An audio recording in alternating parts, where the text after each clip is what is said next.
Bismillahirrahmanirrahim. Assalamualaikum warahmatullahi wabarakatuh. Alhamdulillah.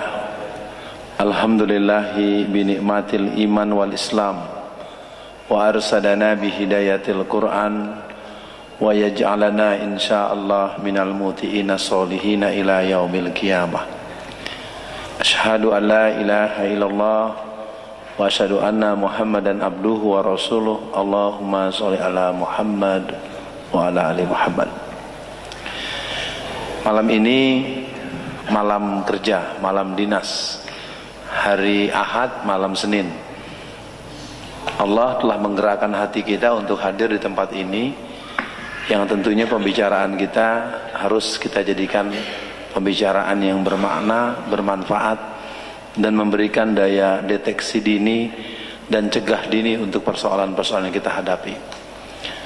Berbicara soal PKI, banyak versi. Ada yang bilang lebay, ada yang bilang ini orang ngapain hari gini masih bicara PKI. Kita akan awali dulu dengan beberapa film pengantar.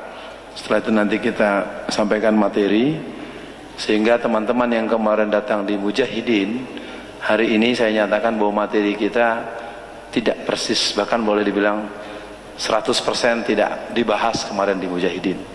Jadi udah di Mujahidin kemarin Ustaz Alfian sudah datang. Betul, kita kemarin bicara soal Cina, sekarang kita bicara soal PKI. Kita dengarkan dulu dua pendapat yang bersilang antar pejabat dalam film yang satu ini. Mic-nya belum bisa dipakai. Mengurus masjid,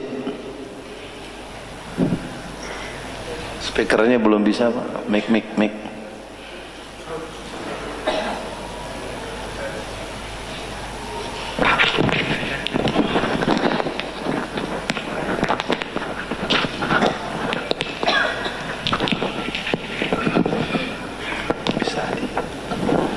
Saya bisa lihat. Biar bisa lihat layar. Ini bahkan nggak ada PKI, ini udah nggak ada PKI di dunia lain, udah nggak ada. Bagaimana bisa bangkit kita tahu juga embrio kalau ada tuh, ya itu kan dibuat-buat saja.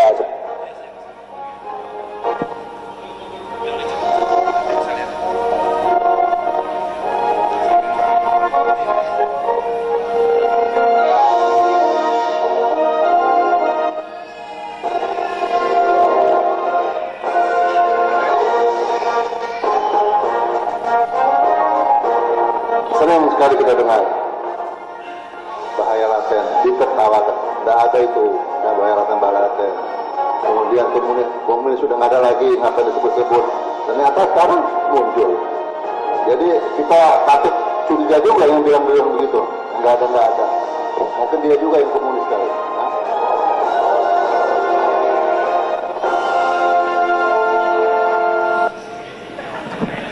Jadi yang pertama, di kalangan petinggi negeri kita ada perbedaan. Satu sisi pejabat seragam hijau mengatakan PKI itu tidak ada, nggak ada PKI-PKI-an. Lalu yang coklat bilang begitu, yang seragam hijau Jenderal Bintang 4 Bapak Jenderal Riami Zatria Kudu mengatakan siapa yang bilang PKI tidak ada berarti dia PKI. Ya. Tadi itu bukan kata saya ya, bukan saya cuman kalau tadi kurang nyimak, saya kasih tahu itu tadi begitu. Jadi ini ada persoalan ya. Kalau di tingkat aparat saja mereka berbeda pendapat, bagaimana rakyat di bawah? Maka jangan heran ada ustadz mau pengajian diusir oleh orang Islam sendiri. Nah, itu jangan-jangan ada PKI di sana. Oke. Ciri dari kader-kader PKI itu punya dendam kepada tentara. Kita akan lihat Iwan Bopeng.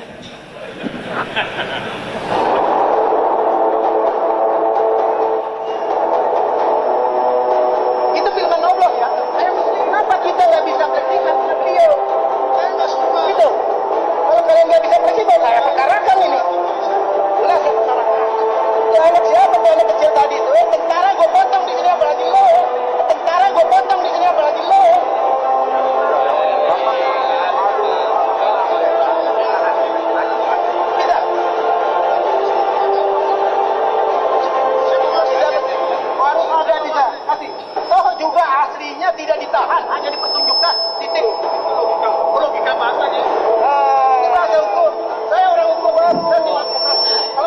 jadi buat hadirin semua, saya punya opsi. Yang pertama, kita buat pemanasan dulu sampai Isya, supaya nanti setelah Isya kita coba dalamkan. Cuma mungkin ada komitmen dulu. Sanggup nggak kalau sampai agak malaman sedikit?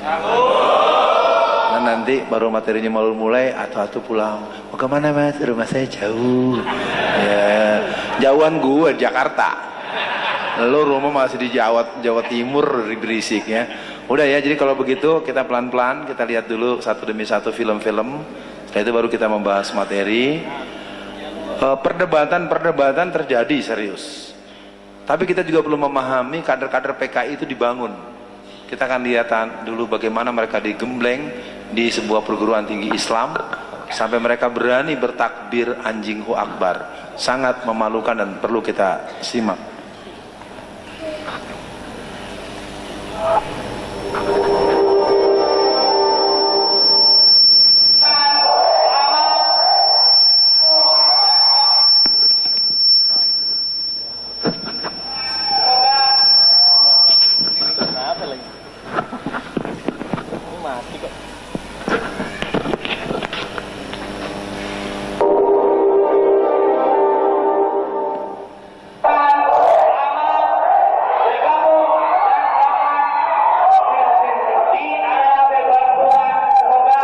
Ini adalah mahasiswa semester awal Universitas Islam Negeri Bandung, IAIN Sunan Gunung Jati, tahun 2010.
Baik, nanti kita akan satu putar lagi film, tapi kita coba buka dulu materi kita.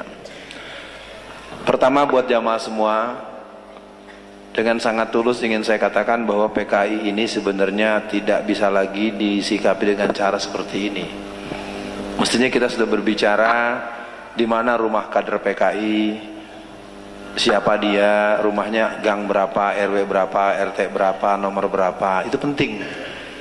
Karena mereka sudah punya nomor rumah-rumah tokoh-tokoh agama. Mereka sudah membunuhi ulama-ulama kita sejak awal-awal reformasi. Nanti kita lihat fakta-faktanya. Ya. Mereka melakukan konsolidasi sejak tahun 1966 dan mereka mulai membahasakannya tahun 1996. Ketika kita punya pengetahuan pemerintah menetapkan TAP MPRS nomor 25 atau 66 yang melarang tentang PKI, maka pada tahun 1996 ada seorang tokoh, seorang muda pejabat yang bertugas, sekarang juga masih bertugas. Kita lihat. Ya. Nah, proses eksisnya kembali PKI. Yang pertama ditemukannya buku harian yang ditulis oleh seorang yang bernama Dita Indahsari. Siapa Dita Indahsari? Dia adalah staf ahli Kementerian Tenaga Kerja dan Transmigrasi. Kapan? Hari ini. Sekarang. Siapa menterinya? Hanif Dakhiri. Dari partai apa? Partai Kebangkitan Bangsa, PKB. 10 tahun yang lalu orang yang bernama Rita Indahsari juga menjadi staf ahli di kementerian yang sama. Siapa nama menterinya? Muhaimin Iskandar. Apa partainya? PKB. Oke, kita nggak menghujat, bicara fakta. Apa yang dituliskan dalam buku harian dia?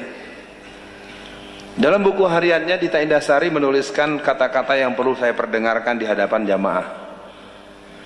Partai sudah berdiri, 31 tahun terkubur, dibantai, dihina, dibunuh, dilarang, diawasi, dikhianati, sekarang dibangun kembali. 31 tahun. 1996 kurang 31 berapa? 65. 65 ada apa? Gerakan PKI. Jadi anak muda PKI pada tahun 1996 sudah mengatakan, partai sudah berdiri. Mari kita dengarkan bagaimana pendapat orang tua. Orang tua mereka yang bernama Sudisman. Sudisman ini adalah pelanjut dari DN Aidit. DN Aidit pelanjut dari Musso. Musso pelanjut dari Snefret. Pelanjut Snefret adalah Musso. Pelanjut Musso DN Aidit. Pelanjut DN Aidit namanya Sudisman. Pelanjut Sudisman namanya Mirah Mahardika. Mirah Mahardika ini nama orang dengan bermacam orang. Nama satu bermacam nama, nama banyak satu namanya. Itu memang agak sulit, dan itu kader-kader PKI biasa punya nama-nama alias yang sangat banyak. Apa katanya? Dikatakan oleh Sudisman, jika saya mati sudah tentu bukan berarti PKI ikut mati bersama dengan kematian saya. Tidak, sama sekali tidak. Walaupun PKI sekarang sudah rusak berkeping-keping, saya tetap yakin ini hanya bersifat sementara. Dan dalam proses sejarah nanti PKI akan tumbuh kembali, sebab PKI adalah anak zaman yang dilahirkan oleh zaman. Yang muda bilang PKI sudah lahir, yang tua bilang nanti kami bangkit kembali. Kok bisanya orang yang bukan PKI bilang PKI tidak ada? Sangat sering saya dengar PKI udah nggak ada, di Rusia sudah bubar. Ya betul. Tapi kalau kita lihat bagaimana fenomena Korea Utara, bagaimana fenomena Cina sendiri dengan 70 juta kader inti Partai Komunis Cina, bagaimana gerakan komunisme masih merajai di beberapa titik-titik di negara-negara Amerika Latin dan di negara-negara Afrika. Oke, yang kedua pendeklarasian PRD.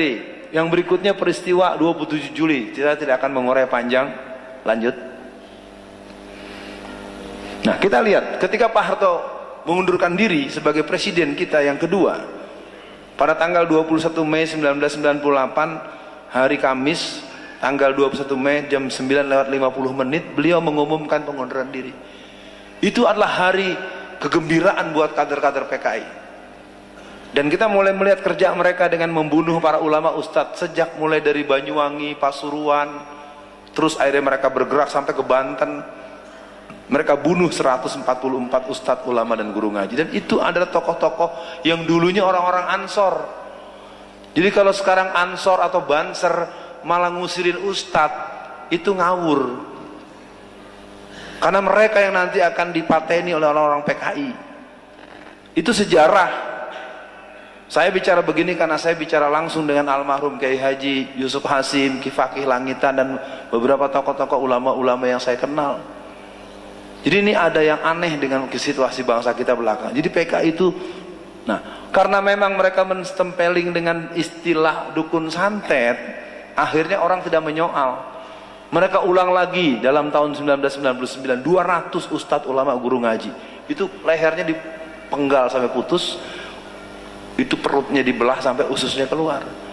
Kenapa tidak ada yang menyoal? Karena kita sudah punya kebiasaan, kalau yang mati bukan anakku, yang kena bukan bapakku, bukan saudaraku, maka itu bukan urusanku. Itu fakta, kita nggak boleh berdebat lagi, itu fakta kita begitu. Di negeri kita ini umat Islam ini agak aneh. Sementara di Jakarta, pemilihan gubernur Jakarta yang namanya Ahok itu tanggal 28 Januari 2017, yang namanya Cina dari Palembang, Cina dari Kalimantan, Cina Sulawesi, itu mereka tidak ada yang Imlek di daerah mereka masing-masing. Mereka sudah di Jakarta semua. Sementara kita membahas bagaimana nanti gubernur Jakarta. Kita kan orang Surabaya. Mana innamal mu'minuna ikhwatun fa aslihu baina akhawaikum wattaqullaha la'allakum turhamun kita. Quran menyebut wallazina kafaru ba'duhum awliya'u ba'd. Sementara kita sampai pada posisi tahsabuhum jami'a wa qulubuhum satta. Kau lihat mereka seolah-olah bersatu padahal hati mereka terpecah belah. Mereka lakukan sampai 3 tahun berturut-turut. Bahkan mereka mengadakan kongres PKI yang ke-8. Ini pentolannya kita akan lihat. Lanjut, next. Orang ini menuliskan buku. Aku bangga jadi anak PKI. Apa yang mau kita katakan, buku ini sudah dicetak sebanyak 2 juta eksemplar dan habis di lapangan.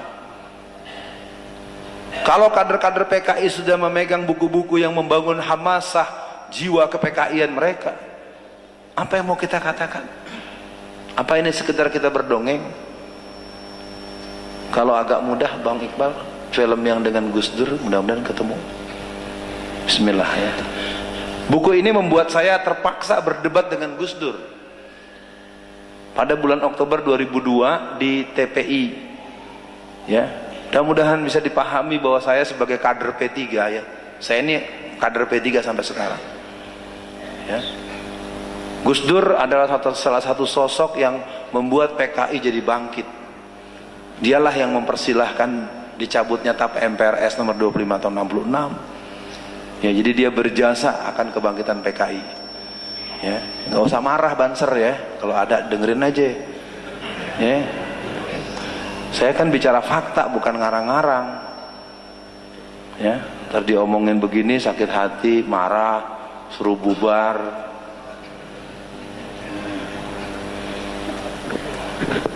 Ini film lama ya. Kita cuma ingin menunjukkan kepada para jamaah perjalanan seorang Alfian Tanjung dalam menghadapi kebangkitan PKI dilakukan dalam jangka yang cukup panjang. Ini 15 tahun yang lalu. Film 15 tahun yang lalu. TPI sudah berubah jadi MNC, diambil alih oleh si Cina kafir itu, Haritanu. Assalamualaikum warahmatullahi wabarakatuh pemirsa. Selamat malam. Kita jumpa kembali pada acara pro dan kontra. Agak dicepetin. Malam ini kita akan membahas isu aktual yang mantap. Nah pemirsa Indonesia serta itu saya 15 tahun yang lalu ya. Selamat malam Ibu Rika. Masih culun. Dan juga hadir di tengah-tengah kita Bapak Kiai Haji Abdar Abdul Oke, Wahid cukup. Rahmat Saya pikir Wahid. nanti terlalu banyak. Kita tutup dulu dengan debat yang terbaru di TV One. Oke, ini sebagai penutup, baru kita bahas materi. Saya mohon dikasih kode kalau sudah masuk waktu Isya, karena saya karena konsentrasi di sini. Ini debat di TV One. Aktivis Gerakan Nasional Patriot Indonesia, pemuda Pancamarga, aktivis GPI, HMI, dan PII, dan aktivis Laskar Proklamasi, dengan pembicara sejarawan Ridwan Saidi, dan Ketua Patriot Indonesia Alfian Tanjung. Udah tuaan dikit ya. Relawan Perjuangan Demokrasi, Partai Rakyat Demokratik, Gerakan Mahasiswa Nasional Indonesia, aktivis LPKP 65, dengan pembicara sejarawan LIPI Asfi Warman Adam, dan anak tokoh PKI Rifka Ciptani. Ya, yang menulis buku tadi. Debat ini akan dipandu oleh Alvito Dinova dan Indiarto Priani. Dari studio TV One, inilah debat. Obat dokter kita tergantung aja cara pelajari saja buku saya. Tetapi itu kan inspirasi juga yang kedua ketika lagu Indonesia Raya dibacakan, dinyanyikan. Saya ketika dilantik menjadi anggota DPR, saya sempat mau menangis karena saya bilang puluhan tahun tidak ada orang yang berbau komunis untuk berdiri dan dilantik di sini. Tapi saya sudah membuka saya anak siapa, saya bisa dilantik di situ. Saya langsung lari ke Gus Dur, Pak, saya mau bikin buku yang judulnya Anak PKI Masuk Parlemen. Saya kenanya anak PKI, tidak pernah ada orang bilang saya anak siapa. Pertanyaan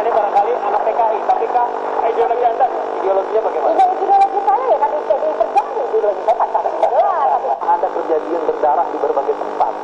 Jadi janganlah sesuatu yang pernah dikerjakan tidak diakui. Bahwa proses untuk menampilkan itu kita bisa mendiskusikan dengan lebih mendalam. Artinya, ketika Anda mengatakan tidak akan adanya tumbuh kembali Partai Komunis Indonesia, mungkin secara penamaan belum. Saya sering mengatakan secara metamorfosis. Gerakan-gerakan yang mengarah kepada bentuk-bentuk yang ingin kembali menghidupkan paham-paham komunisme yang diawali dengan mengakrabkan dengan simbol-simbol, dengan lambang-lambang, dengan lagu-lagu yang mungkin Anda sangat fasih untuk menyanyikannya. Artinya, kami melihat bahwa gerakan kebangkitan PKI Ya, cukup. yang... Mudah-mudahan bisa dilihat rangkaiannya. Jadi kalau ada yang masih bilang PKI tidak bangkit, berarti Anda memang nunggu disembelih kepalanya. Ya, ini memang lebay kalau kata anak-anak Betawi ini ya. Oke, kita teruskan. Kita coba tengok. Ini buku pertama yang diterbitkan bulan Juni 2002. Orang ini sudah 3 periode jadi anggota DPR RI. Anggota DPR RI yang PKI dan simpatisan PKI itu sekarang sudah sekitar 118 orang. Nah, artinya kalau jumlah mereka semakin banyak, maka nanti secara konstitusional undang-undang yang melarang keberadaan mereka akan dicabut. Dan kalau itu terjadi, maka kita akan berhadapan berkibarnya bendera Palu Arit di mana-mana di Indonesia. Tapi sayangnya kita tidak berpikir seperti itu. Kita lanjutkan terus. Mereka mengadakan pertemuan kader-kader mereka di Cempaka Putih, Jakarta Pusat. Nah, membuat mereka begitu bersebar di mana-mana adalah amandemen Undang-Undang Nomor 12 tahun 2003, pasal 60G. Dalam undang-undang itu terjadi kebolehan kader-kader PKI menjadi anggota DPR, DPRD, DPD, menjadi gubernur, jadi bupati, jadi pejabat, yudikatif, eksekutif. Lalu ada tulisan di koran sore, Sinar Harapan, hanya Front Nasakom yang bisa membebaskan negeri ini. Saya akan buatkan statementnya. Nasakom adalah kita. Nasakom adalah kita. Nasakom adalah kita. Kemarin kampanye yang pakai kita-kita siapa ya? Jokowi JK adalah kita. Ada nggak gitu? Persis kan? Persis jadinya. Jadi yang pakai kita-kita atau ayo kerja, itu kerja-kerja itu tagline-nya negara komunis. Jadi sesungguhnya kita sedang mendapatkan satu proses familiarisasi sehingga akhirnya kita tidak mempersoalkan kebangunan paham komunisme secara umum sebagai sebuah ideologi dan proses membangun kembali partai berlambang Palu Arit. Sejak tahun 2004, buku-buku sekolah anak-anak kita SD sampai SMA tidak ada G30S yang ada PKI-nya, ada G30S saja. G30S tanpa PKI. Jadi bapak-bapak dan para jamaah, ibu-ibu dan semua yang hadir di sini, jangan heran kebanyakan anak-anak kita itu tidak paham PKI itu apa. Berikutnya sekitar 500 orang kader-kader PKI dari Pasuruan, dari Kediri, dari Magetan, dari Blitar, dari Banyuwangi, mereka datang ke Jakarta. Mereka menuntut judicial review dengan tuntutan pengganti rugi, hukum ganti rugi 950 juta sampai 2,5 miliar per orang. Alhamdulillah oleh pengadilan tuntutan mereka ditolak. Kalau sampai jebol, mereka akan menuntut untuk 20 juta kader PKI seluruh Indonesia. Jadi mereka akan pegang uang sekitar 20 sampai 40 triliun. Itu cukup untuk membuat mereka eksis untuk mengalahkan partai yang ada. Kongres PKI yang ke-9. Lanjut. Dia buat lagi buku. Kalau tadi aku bangga jadi anak PKI, sekarang terbit lagi buku anak PKI masuk parlemen. Sekarang saya tanya pada jamaah, bapak-bapak dan ibu-ibu jamaah semua di sini. Kalau ada buku diterbitkan aku bangga anak PKI bulan Juni 2002, terbit lagi anak PKI masuk parlemen bulan September 2005, dicetak dalam jumlah banyak. Menurut jamaah, kalau sampai seperti ini PKI bangkitnya bercanda apa serius? Nah, kalau mereka serius bangkit, kita serius apa? Nah, itu pintar namanya, baru santri namanya. Karena yang diancam sama dia dua yang paling utama, pesantren dan santri. Dua ini, itu yang paling utama. Nanti berikutnya ketua DKM, pengurus-pengurus masjid. Itu betulan. Jadi data mereka tuh, jadi dianggap musuh yang membuat mereka tidak berkutik itu adalah masjid. Jadi kalau malam ini kita berkumpul seperti ini, lalu kemarin pernah ada yang hadir tanggal 26 yang lalu di Mujahidin, lalu bilang, oh saya udah tahu, enggak, kita enggak bahas ini di Mujahidin kemarin. Ya, karena hari ini memang temanya itu, dan besok saya akan bicara tentang 5 langkah menghadapi PKI. Besok di mana tuh? Ya, terus nanti yang ketiga, pokoknya semua forum materinya beda. Terserah, sempat atau datang, kalau nggak sempat doain aja biar saya sehat. Ya, di jangan jadi oh, aku udah tahu. Tahu apaan loh? Lihat aja belum, bilang udah tahu. Ya, yang penting kan anak suka gitu, lebay, belum lihat, udah mentang-mentang udah ketemu minggu kemarin, merasa udah tahu aja. Belum Pak, materi ini belum dibahas.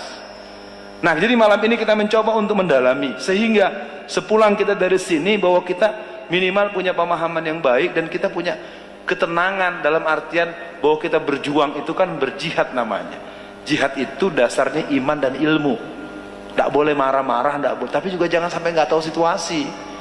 Oke, kita tuntaskan, dan saya mohon saya diberi kabar kalau Isya sudah dekat.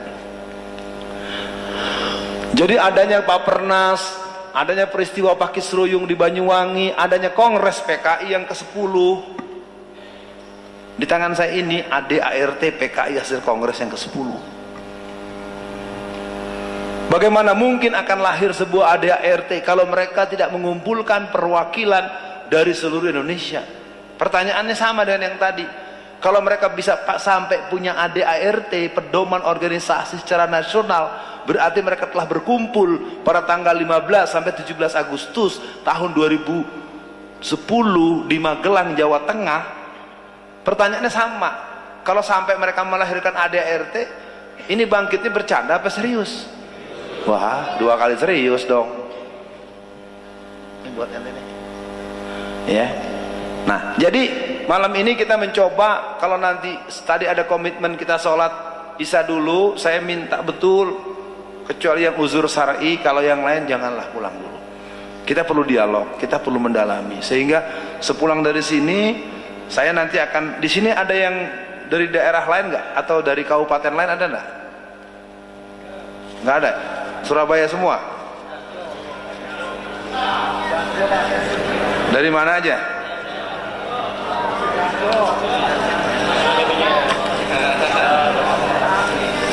Nanti ya, ini saya ada bawa, kita udah bikin sebenarnya sejak awal 2016 kemarin, namanya Barisan Ganyang Komunis Indonesia. Ya, nanti ini akan saya bagikan di tiap daerah-daerah supaya jadi referensi awal, supaya kita jangan terlalu kadang-kadang seperti nonton film laga. Kalau diceritain yang semangat, ntar sampai rumah itu penyakit, semangat itu cuma di forum. Nah, jadi nanti ini saya kasih yang anak Surabaya, kalau memang tidak ada yang jauh-jauh per kecamatan, ya, jadi supaya ada, tapi tanggung jawab kalau udah dibaca, nanti ajak bikin komen temennya, diskusi. Nanti bisa catat nomor handphone saya, supaya kita jangan cuma sekedar ngaji apa ini, ngaji politik, ngaji ideologi, ya. Nanti baru lihat, nanti kalau nggak ketahuan dikira selebaran gelap lagi. Oke, banyak hal yang bisa kita lihat, terus saja. Nah, selama tahun 2015 ada yang membuat kita terkejut. Ulang tahun PKI itu persisnya tanggal 23 Mei. Mereka memproklamirkan Partai Komunis Indonesia itu tanggal 23 Mei 1920. Gerakan PKI dibawa oleh Sneevliet, HJMF Sneevliet itu tahun 1913. Dia bentuk SDAP, SDP, lalu punya Partai Komunis Hindia Belanda, Partai Komunis Indonesia, dinyatakan didirikan tanggal 23 Mei. Ulang tahun yang ke-95 dilakukan di kantor NU. Aduh, gimana ini Pak Kiai, kok dibiarin? Nah, artinya ini sebagai catatan buat semua yang hadir, kita tidak dalam posisi menyudutkan, menjelekkan atau memfitnah, tapi ini fakta, tinggal diperiksa kok bisa terjadi. Masuk waktu ya. Baik para pemirsa sekalian, kita ikuti yang satu ini, yang batal wudhu, silakan wudhu dulu. Nanti kita teruskan, dan sementara tahapan daripada pembahasan materi kita akan tuntaskan secukupnya. Terus kemudian kita akan memberikan stressing Setelah itu saya minta kepada semua jamaah, kalau yang muslimahnya mungkin nanti bisa lewat tertulis, kalau yang ikhwannya karena di depan mata begini boleh bicara, boleh tertulis. Yang jelas ajakan saya, kalaulah tidak buru-buru pulang, jangan pulang dulu. Kita komitmen saja dengan satu kesepakatan waktu, kita akan selesaikan secara keseluruhan jam 8:30, cukup ya? Ya, nggak terlalu malam. Jadi para jamaah semua, sambil kita memulihkan kembali penayangan, saya ingin mengkabarkan perkembangan terakhir gerakan PKI. Kalau yang mengikuti YouTube tentang saya, mungkin sudah banyak yang sampai bertanya, Ustadz Alfian masih bisa datang? Memang belum ditangkap gitu kan gitu ya. Ya itu pertanyaan yang sering ditanyakan, karena saya dilaporkan oleh orang yang merupakan orang yang punya kebijakan di istana. Seluruhnya serahkan kepada Allah, la haula wala quwata illa billah. Jadi jamaah pada hari ini kita akan mencoba dulu menegaskan bahwa PKI ini bangkit.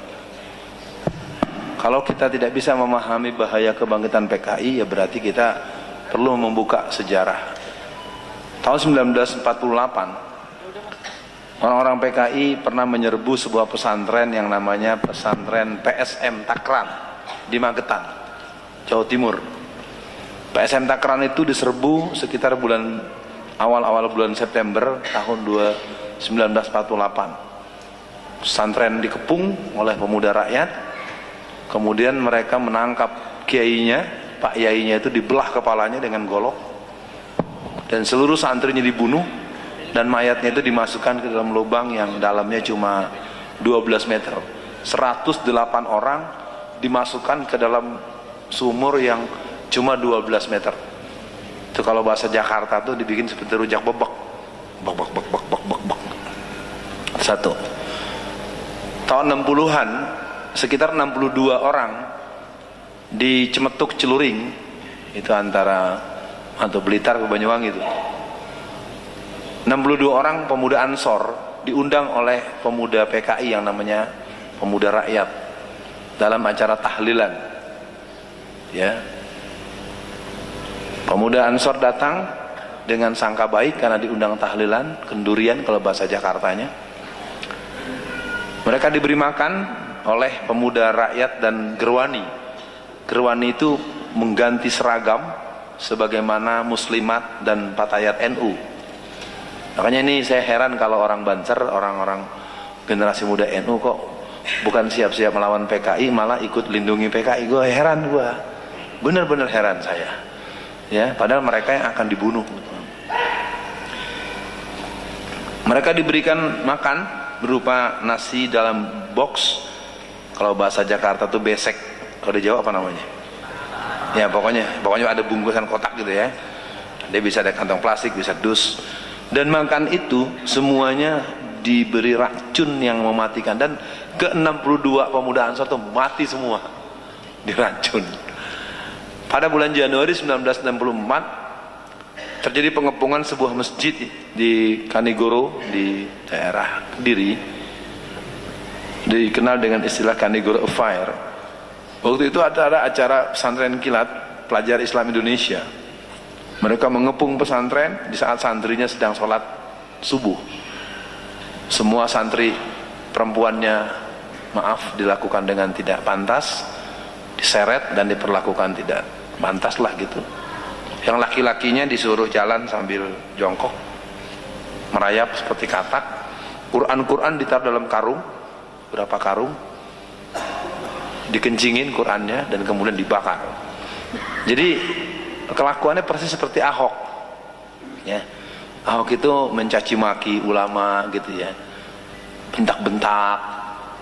Ya, di seluruh daerah, di pasar, di mana-mana tempat saya yakin ada yang namanya preman atau jagoan. Paham ya?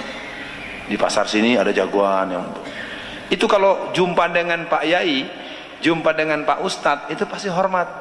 Mau kemana Pak Yai gitu. Tapi giliran si Ahok, ketua MUI saja sama dia mau ditangkap, mau dipolisikan. Ya. Kalau kita bahas Ahok, nanti tergantung pertanyaan, saya akan terangkan jahatnya dia dan kenapa dia disebut PKI. Pemutaran film Senyap merupakan sebuah film untuk promosi ke PKI yang dianggap berjasa, PKI yang soleh dan seterusnya. Peringatan hari ulang tahun ulang tahun RI yang ke-70 di Pamekasan, Madura. Itu mereka mengibarkan bendera Palu Arit. Sebenarnya kita punya gambar-gambarnya, tapi mungkin kita harus tuntaskan dulu materi ini. Ya. Di Jember, Jawa Timur juga sama. Jadi mereka mengibarkan bendera Palu Arit, membawa foto DN Aidit, Nyoto, Bono, Darusman, dan seluruh tokoh-tokoh PKI. Di Payakumbuh, Sumatera Barat, dan juga di Taman Mini Indonesia Indah mereka buat grafiti berlogo-logo Palu Arit. Kongres PRD yang ke-8. Lalu pertanyaannya, Ustadz, PRD itu apa? PRD itu Partai Rakyat Demokratik. Siapa pemicu dan pembangunnya? Namanya Budiman Sujatmiko. Siapa Budiman Sujatmiko? Dia anggota DPR RI dari PDI Perjuangan. Daerah pemilihan mana? Daerah pemilihan Cilacap. Ya. Jadi mereka menyebar. Jadi kalau kita lihat munculnya kader-kader PKI, kita akan lihat mereka tuh dari mana majunya. Itu dulu berarti daerah PKI. Cara membacanya begitu. Dari mana Eva Kusuma Sundari? Dari mana Ripka Ciptaning? Dari mana Rieke Diah Pitaloka? Dari mana Nur Suhud? Dari mana? Kita akan lihat sebetulnya. Jadi kalau 85% PDI Perjuangan isinya PKI, bukan PDI Perjuangan yang PKI. Tolong camkan baik-baik, jangan salah paham. Tahu-tahu menyerbu, ngancem-ngancem, enggak. Kalau memang PDI bukan PKI, umumkan, pecat semua itu. Bahwa PDI bukan PKI, maka pecat Ripka, pecat Budiman, baru betul PDI bukan PKI. Kalau nggak berani pecat mereka, berarti ya pantas saja pemimpinnya menghina hari akhirat. Ya, ini kan berarti sudah kafir kan? Amantu billah wal yaumul akhir. Orang-orang yang beriman itu dia mantap dengan Allah dan keyakinan dengan yaumul mahsyar, yaumul jaza, yaumul ba'ts. Jadi ini pembicaraan kita prinsip akidah. Jadi melawan PKI itu adalah sebuah bentuk perjuangan yang pernah diajarkan oleh Nabi Allah sejak Nabi Adam alaihissalam dan seterusnya sampai hari kiamat. Pertanyaan saya, apakah jamaah pada malam ini rela kalau PKI hidup kembali? Siap melawan PKI kalau bangkit kembali?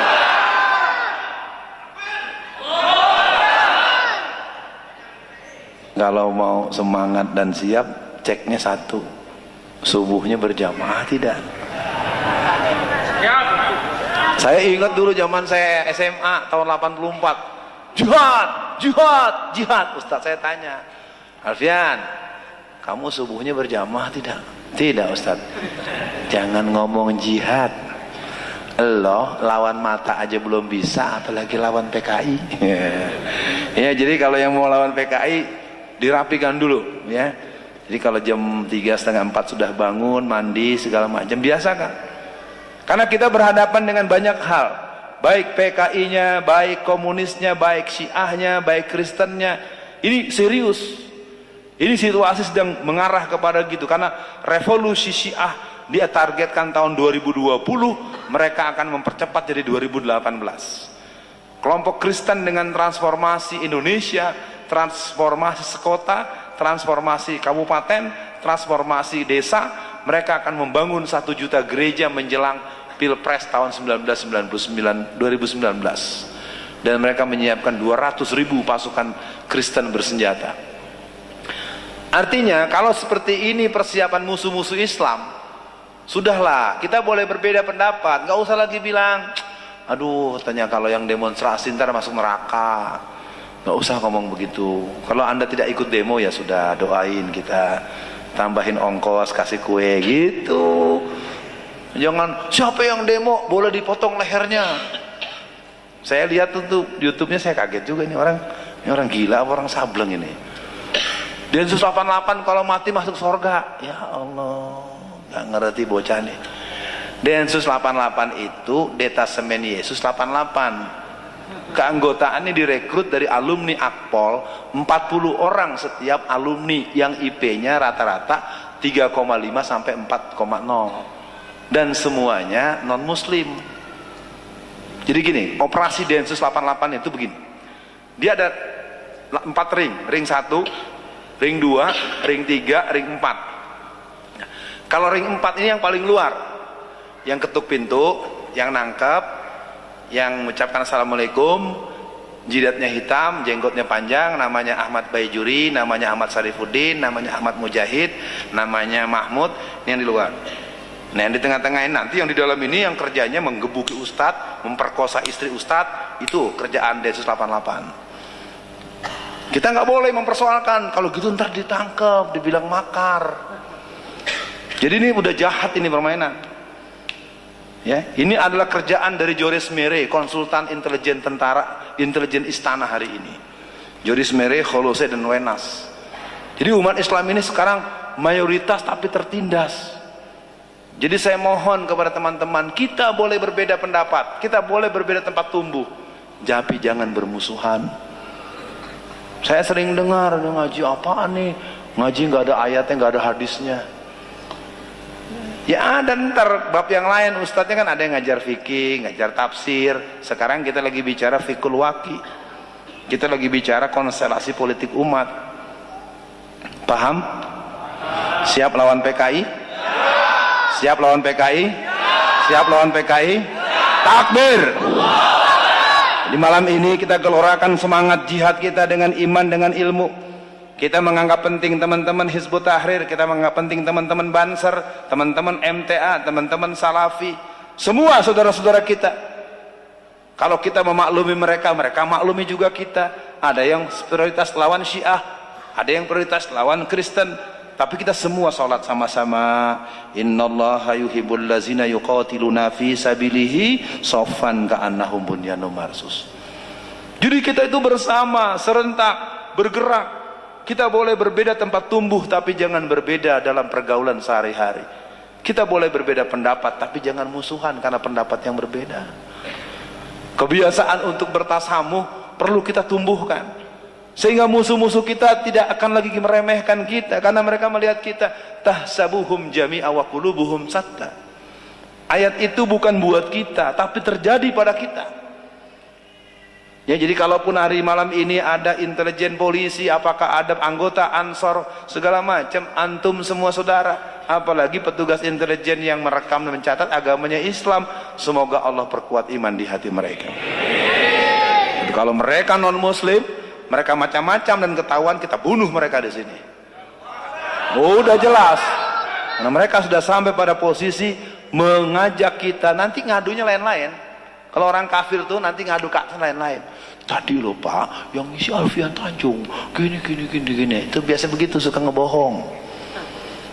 Ya, jadi biar tahu ya petugas-petugas intelijen yang isi materi ini bukan anak baru kemarin.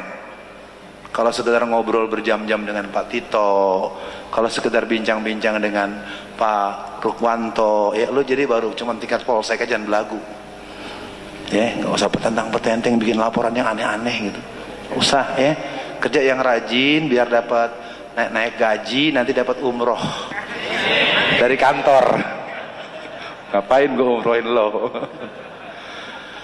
Ya, jadi malam ini kita mencoba menegaskan dulu gerakan PKI itu sampai kepada Kongres PRD, sampai kepada terbitnya. Nah, ini buku yang bawah ini berbahaya. Buku ini judulnya Sejarah Kiri Baru.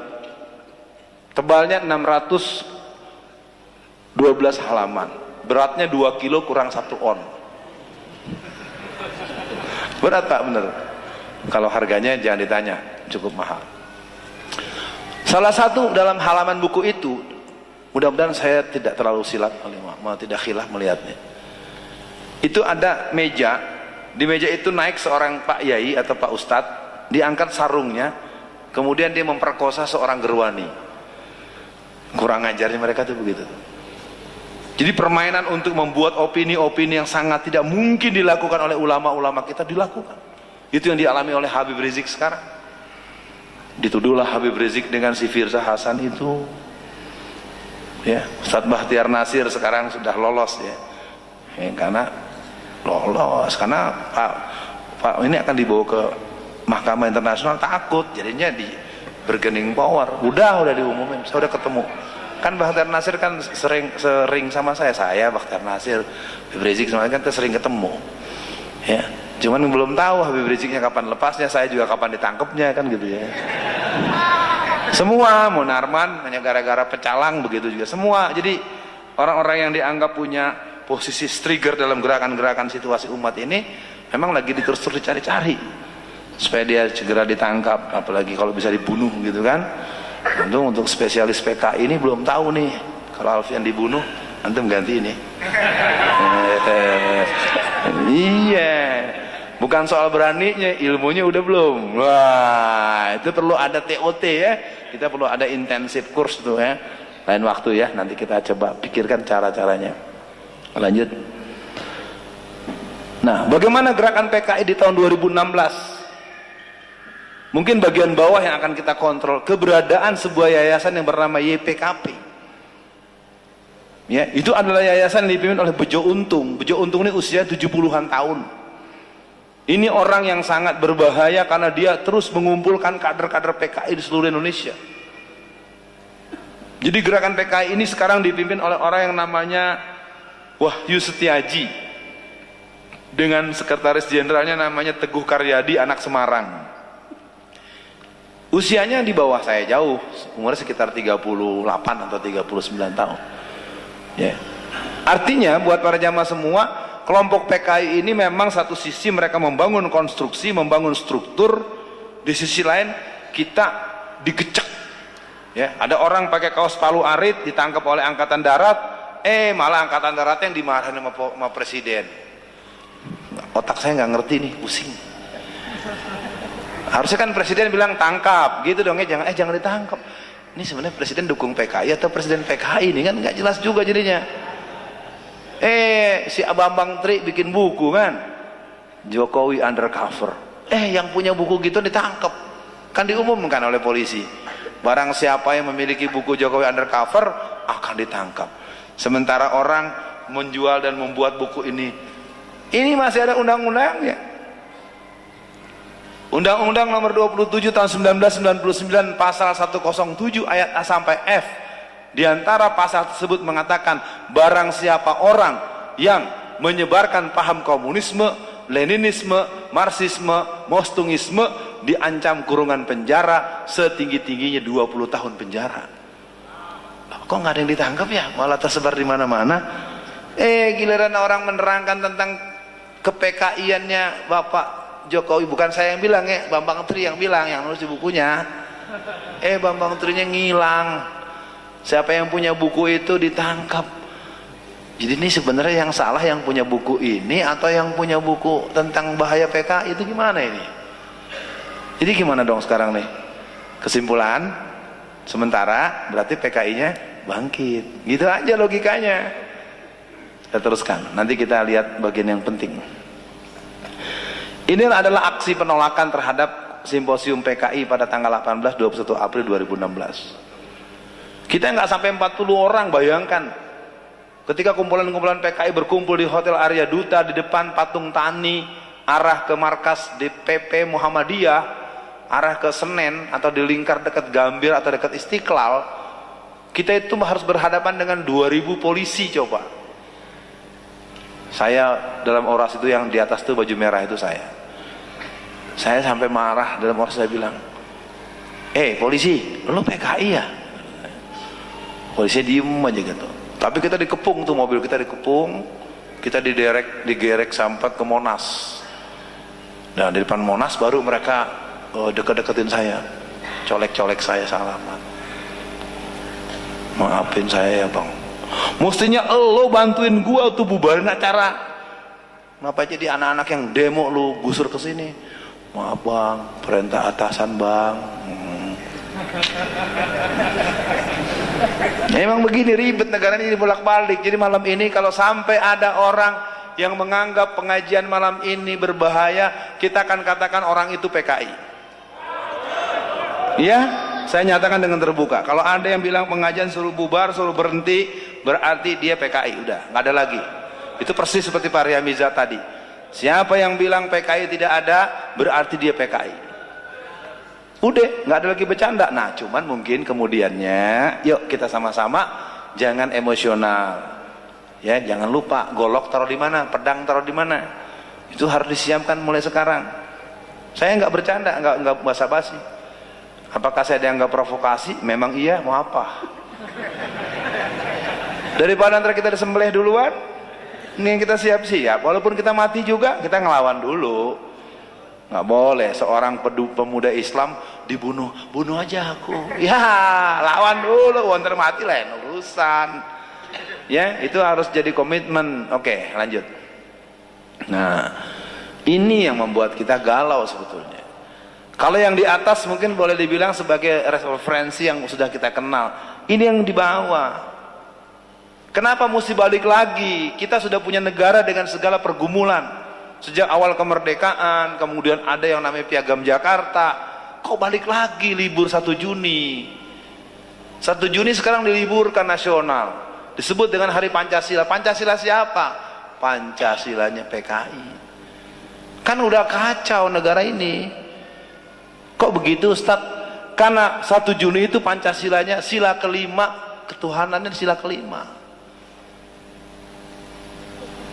Padahal 22 Juni juga kita punya yang namanya Piagam Jakarta, ketuhanan dan menjalankan syariat Islam bagi para pemeluknya. Kita sudah kompromi ketika Ki Bagus Hadikusumo sebagai tokoh Islam mendapatkan sedikit PDKT dari Soekarno. Soekarno membisiki lewat Pak Kasman Singodimejo agar Pak Ki Bagus Hadikusumo ini toleransi. Kita kecewa dengan dicoret 7 kata. Artinya ketika 1 Juni sebagai Pancasilanya kaum Marxis komunis, 22 Juni sebagai Pancasilanya kaum muslimin dengan Piagam Jakarta dianggap sebagai rentetan kebangkitan pola penataan Kalimatun Sawa, mestinya jangan balik lagi. Sekarang balik lagi. Siapa yang punya kerjaan? Aksi sepihak. Siapa yang berbuat aksi sepihak? Ada di situ tulisannya. Baca aja sendiri. Negara ini bukan punya dia, mesti dibicarakan di DPR. Seenaknya aja ngerubah dasar negara. Ini kan berarti ngurus negara seenak perutnya aja. Boleh apa tidak ngurus negara seperti ini? Nggak bisa. Ini namanya negara asal-asalan. Libur hari santri. Saya bukan menolak. Kalau ada yang bilang libur hari santri, nggak salah mahasiswa minta libur hari mahasiswa. Oh iya dong, kenapa ente minta libur hari santri? Ntar libur lagi hari dosen minta libur. Apa lagi? Libur hari office boy. Ya, semua pada libur, semua nanti. Itu tadi, karena ngomongnya asal goblek. Gara-gara masa kampanye, janjiin begituan, dituntut. Sekarang pertanyaannya kalau libur hari santri mau ngapain? Libur sehari. Mondok di Jombang, rumah di Tangerang. Naik bus aja 2 hari 2 malam. Baru tengah jalan masuk lagi, balik lagi. Ya lo. Iya, nggak keru-keruan. Kita liburnya banyak betul. Negara kita negara paling banyak libur seluruh dunia. Ya, Sabtu libur. Lebaran libur, Idul Kurban libur, Isra Mi'raj libur, Maulid libur, Natal libur, Imlek libur. Kalau teman-teman mau memahami di dunia-dunia luar, itu Idul Fitri nggak libur. Dia libur Natal aja. Mesti di sini yang libur hanya Idul Fitri, Idul Adha. Ya kalau kita hormatin Natal, udah 3 hari aja, yang lain nggak usah libur. Orang cuma 1% libur. Libur sendiri aja lah, dispensasi gitu. Masa lu yang Lebaran gue yang libur? Ya nggak logis. Tapi memang kita ini mayoritas seperti bagaimana omongan Pak Soekarno dengan Ahsan Bandung. Menarik ini. Ahsan Bandung itu seorang tokoh Islam, pendiri Persis. Satu hari dia terlibat berdiskusi dengan Profesor Insinyur Soekarno, presiden pertama. Pak Ustadz, kita harus menghormati yang minoritas. Menarik juga jawaban Pak Ustadz Ahsan Bandung. Ya, kita menghormati yang minoritas, tapi kan bukan berarti mengabaikan yang mayoritas. Memangnya yang mayoritas nggak dihormatin? Ini yang terjadi hari ini begitu. Kita terlalu dipaksa untuk toleransi, jangan sara, jangan sara. Semua gereja di Jakarta perintahnya cuma satu, pilih Ahok. Dalam penghitungan rekapitulasi di KPUD DKI Jakarta, dari gereja 100% nyoblos nomor 2. Kenapa kita kaum muslimin tidak punya keberanian menegaskan pilih pemimpin muslim. Berani sih berani, tapi amplopnya beda. Ini persoalan. Malu kita, karena hampir 40% yang mencoblos Ahok itu adalah muslim. Berarti kan Qurannya nggak dipakai. Makan daging babi hukumnya apa? Memilih pemimpin non muslim? Berarti memilih pemimpin non muslim sama dengan makan daging babi. Kok bisanya masih milih? Nah ini persoalan serius. Ntar yang keluar banser lagi. Gua bingung mau banser ini. Ente Islam bukan sih? Ya jadi bingung sendiri gua. Ntar ngomong begini ngamuk lagi di luar. Suruh berhenti lagi ceramahnya. Ente PKI apa bukan sih? Gitu. Kan jadi bolak-balik kita ribet kalau begini caranya. Ya, akhirnya bukan menghadapi musuh, malah kita menghadapi sesama muslim sendiri. Inilah pola kerja paham komunis. Gitu, biar gampang lihatnya. Ya, kalau ada yang marah-marah, tinggal kita lihat, lu kenapa marah? Masalah buat lo. Ya, nah baik, kita coba melihat bagian-bagian berikut. Nah, kesimpulan, PKI bangkit. Maka pilihan dari adanya kebangkitan itu kita mesti mengadakan perlawanan. Jadi pada malam ini saya bilang tadi saya sudah berikan pada Ustadz Abu Hamzah. Ini mungkin nanti beberapa daerah karena saya tidak tahu jumlah berapa yang hadir, supaya nanti bisa diambil, tidak usah berebut. Ya, ini adalah 3 dokumen yang pernah kita buat selama kurang lebih 2 tahun kemarin. Ada deklarasi Menteng Raya 58 tentang Ganyang PKI, ada maklumat barisan Ganyang PKI jilid pertama. Ya, ini sebagai referensi aja, siapa tahu mungkin ada yang mau mulai membangun gerakan perlawanan. Kita nggak bisa separuh-separuh. Paling tidak kita punya kesadaran kolektif. Kalau menghadapi mereka, kita nggak boleh kompromi. Lawan PKI kompromi, Mahdi pateni, lu disembelih loh. Orang suka bilang, oh kita harus ini terjadinya pelanggaran HAM. Nanti dulu. Jangan berbicara persoalan berdasarkan akibat. Perlu memahami persoalan berdasarkan penyebab. Ya, jamaah harus paham nih. Jadi jangan saya bukan sedang mengajarkan ke dendam. Paham komunisme itu lihat tuh kayak si Iwan Bule tadi. Iwan apa nih? Iwan Bopeng kan sembelih. Itu kan memang watak mereka. Angkatan bersenjata Republik Indonesia, bubarkan saja, tidak berguna. Itu lagu-lagu PKI. Apa yang keluar dari Iwan Bopeng itu adalah ekspresi dari kader-kader yang dididik. Kenapa mesti dilindungi oleh yang namanya Ripka Ciptaning? Kan Ripka Ciptaning yang melindungi agar dia jangan ditangkap. Harus ditangkap yang begitu. Itu udah penghinaan. Itu udah penghinaan lembaga. Dan tentara jangan diam, harus buat pengacaranya. Jangan jadi penakut lawan PKI. Ya, ini tentara beraninya sama pribumi, sama Cina takut. Polisi juga begitu. Kalau kesenggol mobilnya sama pribumi mau dipukul. Kalau sama Cina, ntar lo bilangin sama Ahok. Lo jadi takut sama Owe. Iya, saya udah lihat di mana-mana. Biar seragam, biar polisi, biar tentara. Kalau sama Cina, jadi takut. Tapi kalau sama pribumi belum apa-apa udah melotot matanya. Udah mau mukul aja bawaannya. Lu baju seragam juga gue bawa itu, bayar pajak gue itu. Udah ya, jadi sekarang kita coba lihat bagaimana orang tua kita dulu. Lanjut. Ada mic yang bisa dipegang nggak? Saya ini agak nggak kebaca.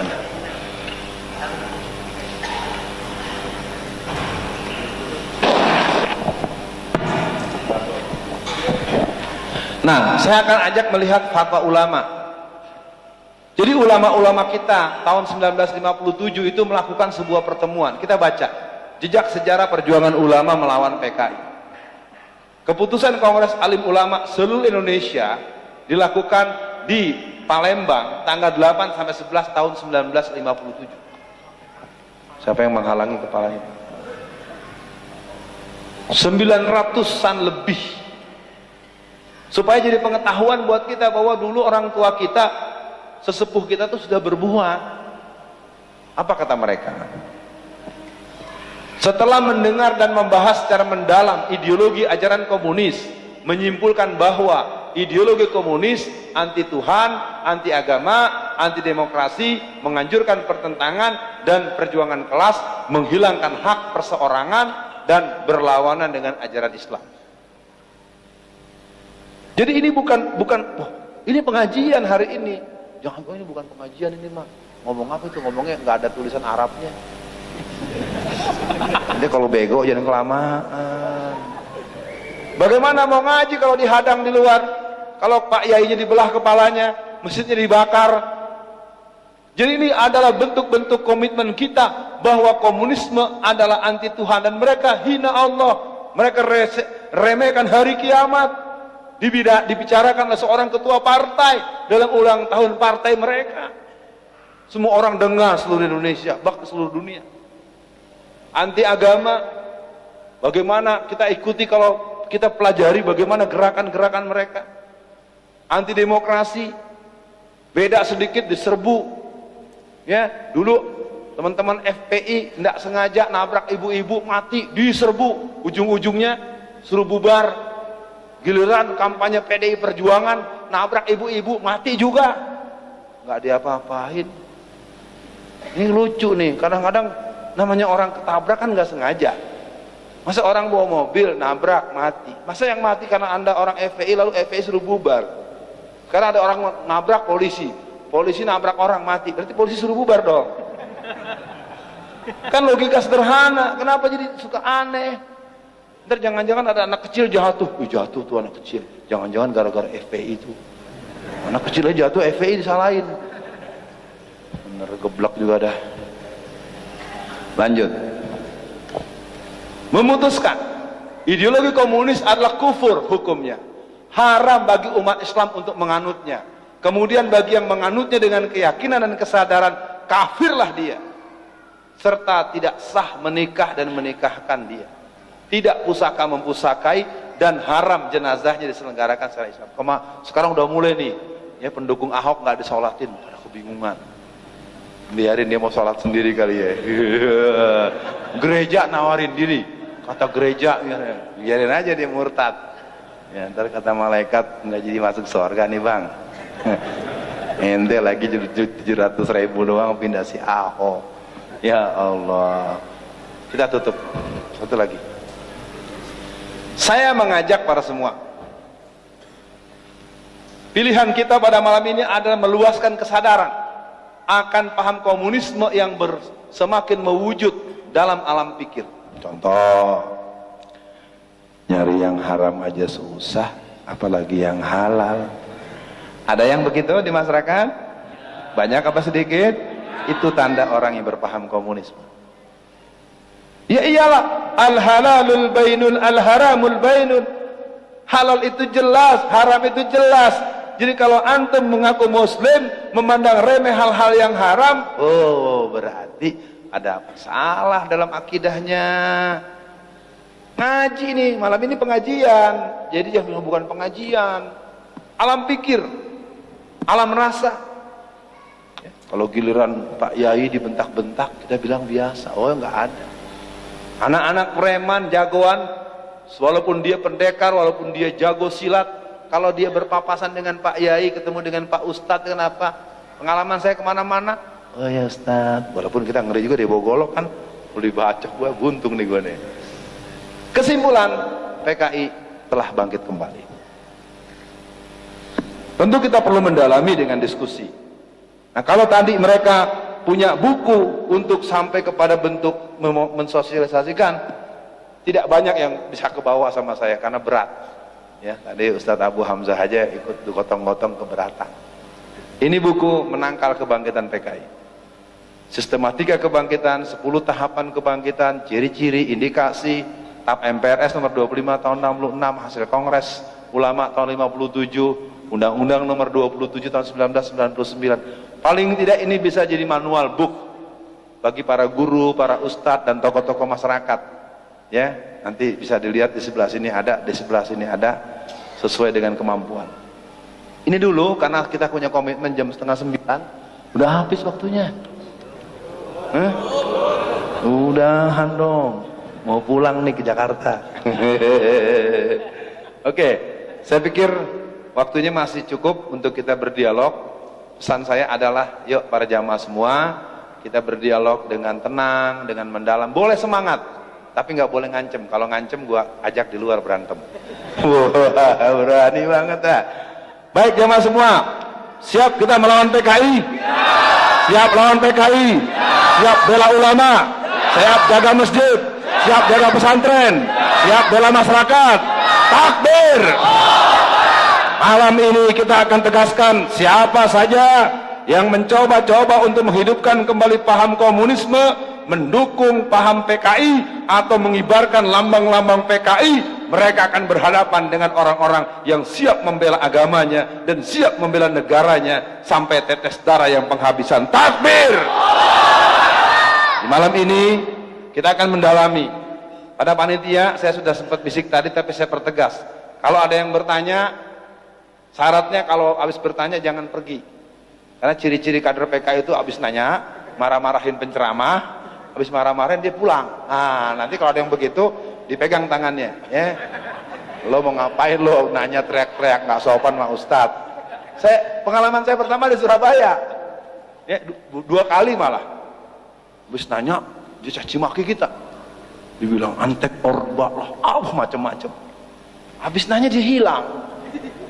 Yang kedua, dia datang pakai baju ini, bajunya bolong-bolong, belel kalau bahasa Jakartanya. Bajunya rusuh, bolong-bolong. Kemudian habis bertanya, dia masuk ke toilet, ganti baju, pakai jas, kopiah, pakai kacamata. Saya sampai bingung mana yang nanya nih, udah berubah. Jadi memang lagunya tengil gitu kalau bahasa Betawi bilangin. Nah, mudah-mudahan di sini kalau ada kader PKI yang seperti belahnya aja yang menyelesaikan, ya nggak usah saya nanti ya. Gitu ya. Oke, bisa dibantu pada Ustadz Abu supaya yang bertanya ini diatur, perlu disebar. Warahmatullahi wabarakatuh.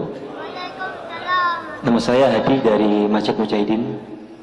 Ustadz, Ustadz, mengenai nostalgia sejarah PKI terdahulu dan saat ini, apakah ada langkah-langkah cara-cara yang sama yang telah mereka lakukan di tahun era Soekarno dan era Jokowi?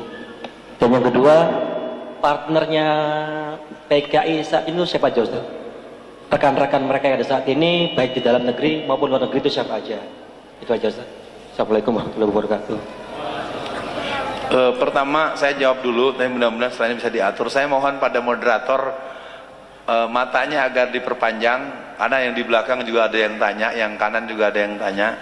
Jangan yang dekat-dekat doang yang disuruh, ntar jadi ribut, nggak enak ya. Oke, yang pertama saya kurang jelas tadi apa pertama? Sejarah, jadi zaman Soekarno dan zaman Jokowi, adakah langkah-langkah strategis PKI yang sama, Ustaz? Baik, cukup.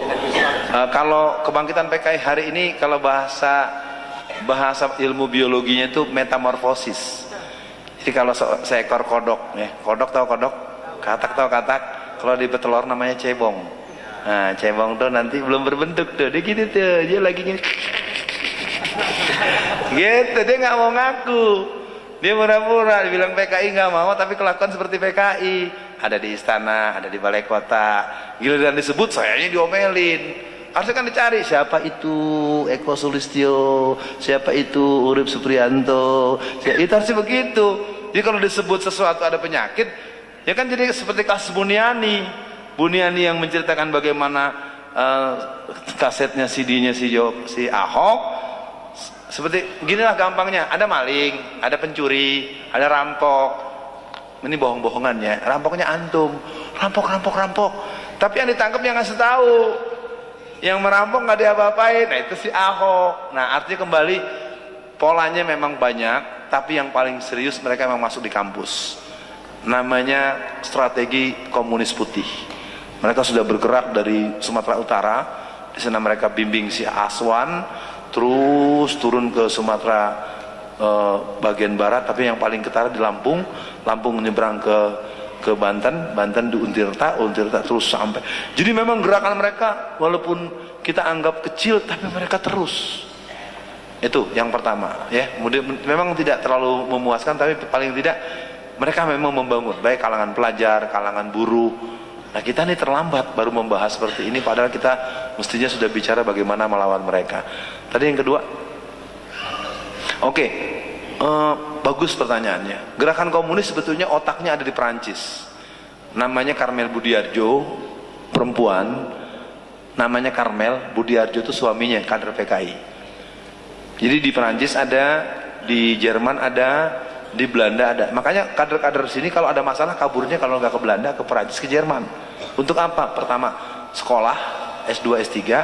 Kedua, ngambil uang. Jadi kalau kita dengar dulu ada kasus Munir ditembak mati, dihukum mati, diracun. Saya bilang mestinya kita nggak usah berisik, karena memang dia datang ke sana untuk menambah bekal ketika dia berangkat ke Belanda. Bahwa Munir dulunya adalah HMI betul, tapi memang kemampuan mereka melakukan yang namanya brainwashing, kemampuan mereka mengadakan cuci otak itu memang sistematik. Ya saya memang menghindari terbuka menyebutnya, tapi kalau nggak disebut kita jadinya tidak melihat, karena di sana kita lihat bagaimana Pak Muhdi itu seorang jenderal Muslim, ya walaupun agak berat kita bertentangan dengan wartawan. Nah jadi kalau ditanya partner-partner mereka, yang pasti kelompok PKI itu menjadi kuat karena ada yang namanya jaringan jurnalistik. Mereka tidak PKI tapi mereka sangat memaklumkan gerakan-gerakan komunis. Terus lembaga budaya, film-film seperti Perempuan Berkalung Sorban, Tanda Tanya, Biarkan Berbeda. Jadi Hanung Bramantyo itu persis seperti kelompok-kelompok Lekra tahun 63, 64. Ya, jadi kalau mau kita baca sebenarnya mereka punya nafas yang sama. Kalau dulu ada tonil atau sandiwara Matine Gusti Allah, dan mereka bikin juga sandiwara tonil dengan judul Malaikat Jibril disunatin, itu juga merupakan penghinaan-penghinaan yang muncul dalam bentuk film. Karena Saskia Meka itu istri daripada Hanung Bramantyo kan terang-terangan dukung Ahok. Ya, dia dengan bersemangat, Ahok itu laki-laki mulia. Itu bagaimana wal baroknya? Bagaimana ada seorang muslim bisa memuji orang kafir sebagai orang yang soleh? Lu ngaji di mana orang kafir soleh? Ya, ini kan ribet namanya itu ya. Nggak pernah ngaji kata bocah tuh ya. Ya. Nah, jadi kalau ditanyakan rival, nah sekarang mereka sudah masuk kemana-mana. LSM, oknum-oknum tentara, oknum-oknum polisi, gubernur Jawa Timur, Bupati Lampung. Anda periksa aja omongan saya nih, periksa. Omongan saya kan keceplos tadi tuh, coba Anda telusurin. Kesebut namanya, periksa siapa bapaknya, siapa ininya, coba telusuri. Nggak bisa dibantah sebetulnya. Atau di P3 ada yang namanya Oki Asokawati. Oki Asokawati itu P3, saya kader di P3. Tapi ayah beliau namanya AKBP Anwas. Anwas itu adalah PKI golongan A. Kalau golongan A orang ngerti itu, golongan yang paling parah dan paling keras. Dan dia pernah menulis buku yang berjudul Lupakan Masa Lalu. Ketika buku itu terbit di masyarakat, karena di situ menerangkan bagaimana sepak terjang ayahnya yang PKI, akhirnya buku itu ditarik. Tapi kan orang yang udah beli kan nggak mau mulangin, udah banyak yang baca. Jadi mereka tuh ada di mana-mana, ada di DPR, ada di instansi hukum, ada di pesantren. Ya, di Jawa Timur ini ada satu pesantren yang pimpinannya itu adalah kader PKI tahun 50-60an. Ya cuma mohon maaf saya lagi lupa, kalau ingat ntar saya sebut namanya dan pesantrennya. Beneran ada, saya punya datanya itu. Ya ciri-cirinya gampang kok. Kalau orang yang punya keberpihakan pada PKI, dia tidak bersedia ada pembahasan soal PKI. Gitu aja, yang paling gampang sekarang gitu aja.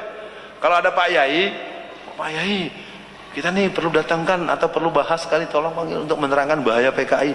Nah kalau Pak Yainya sampai marah, nah Pak Yai ini ketahuan nih. Oh iya mesti. Pokoknya kalau ada orang yang marah pembahasan PKI, kalau bukan PKI mesti teman PKI. Ya, nggak ada lagi bisa dibantah. Itu kan yang bilang jenderal tadi, bukan saya. Jenderal Diamizat. Mohon maaf Mas, mungkin akan panjang kalau untuk antum sendiri. Kepada Ustadz mohon diatur supaya. Iya Ustadz, saya persilakan mantan ketua BEM Munir dulu Ustadz. Aktivis benar-benar nih. Wah, mungkin perlu bertanya. Baik. Bismillah. Ustadz. Jadi kalau saya tertarik ketika Ustadz Alfian mention kampus Ustadz. Karena memang faktanya hari ini mereka berusaha untuk ini Ustadz. Karena kita yang muda ini, itu kan nggak lahir tahun 60-an Ustadz. Jadi mereka berusaha untuk mendistorsi sejarah. Nah, pertanyaan saya adalah bagaimana cara kita untuk menangkal distorsi sejarah mereka ini Ustadz. Artinya kita baru tahu mana sejarah yang benar dan ini ada yang mereka buat-buat. Karena ini bahaya Ustaz, bagi kita Ustaz, seperti itu. Ini sangat mengerikan. Kemudian juga mereka juga berusaha untuk Ustaz, mendekatkan antara Islam dengan kiri, dengan mengenalkan Tan Malaka, mengenalkan Haji Misbah, bahwasanya Islam dan PKI komunis itu adalah tanda kutip sama-sama. Bahkan buku-buku kita juga sekarang banyak beredar Ustaz, seperti Karl Marx dan Nabi Muhammad SAW, seperti itu. Dan banyak artinya gimana kita langkah taktis strategis menangkal hal yang tanda kutip secara dialektika Ustaz, secara kemampuan berpikir, kemampuan mendebat. Mereka saya anggap lebih banyak dan lebih mampu daripada kita yang Indonesia Ustaz. Kita lebih pasif, lebih memilih untuk sabar, doakan saja, ngerti Ustaz. Mohon nasihat jenengan Ustaz. Syukran. Tokoh-tokoh PKI atau dalam doktrin PKI, beberapa tokoh-tokoh pergerakan masa lalu sering bilang gini, adalah aneh kalau ada orang muda tidak tertarik dengan komunisme. Karena paham komunisme itu adalah paham yang proletar. Rakyat bersatu tak bisa dikalahkan. Saudara-saudara, ini alat tanah nenek moyang kita, saudara-saudara. Kita rebut, saudara-saudara. Wah, bapak moyang loh.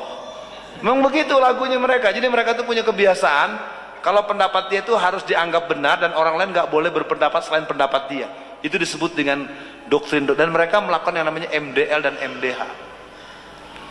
Jadi kelompok FMN, LMND itu memang kampus-kampus tertentu memang dijadikan basis. Ya, kalau di Jogja itu jelas sangat muncul mereka yang FMN, LMND, yang dulu namanya Forkot, Jarkot, Komrat dan sederetnya.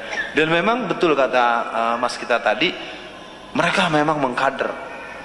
Tapi dalam pengalaman lapangan biasanya mereka tidak mau hadir di tempat seperti ini. Saya pernah, satu hari saya mengisi acara.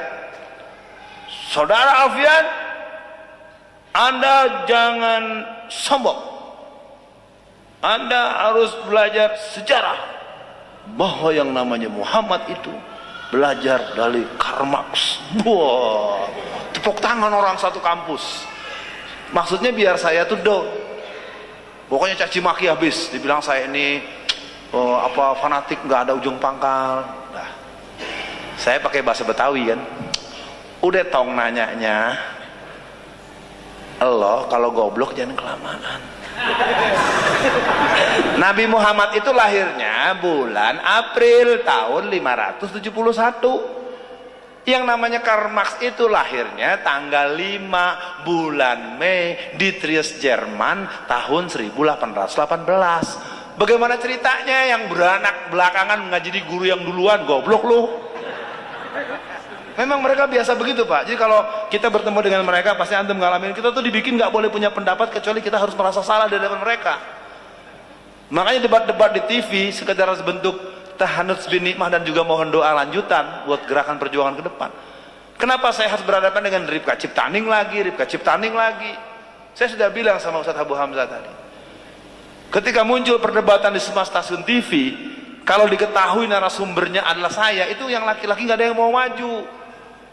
Saya nggak tahu apa karena saya orang Banten kali ya, nggak tahu juga gitu ya, nggak ada yang mau. Sampai manajer kok TV bilang, Bang Alfian, ini kok kalau abang yang dimajuin nggak ada yang mau muncul mereka. Ya karena memang orang-orang PKI itu sebenarnya kan dia udah tahu bahwa dia salah, cuman memang dia sudah didoktrin begini. Saya cek ya, saya tes ya. Apa warna buku ini? Warna buku ini?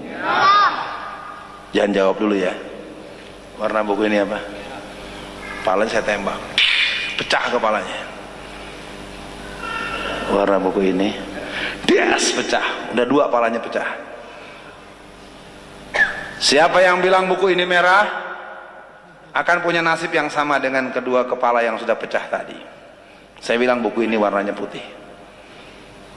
Apa warna buku ini? Putih. Nah, terus-terusan. Nah, itu yang terjadi di kalangan pelajar. Di kalangan pelajar mereka punya pengkaderan namanya Kurpol.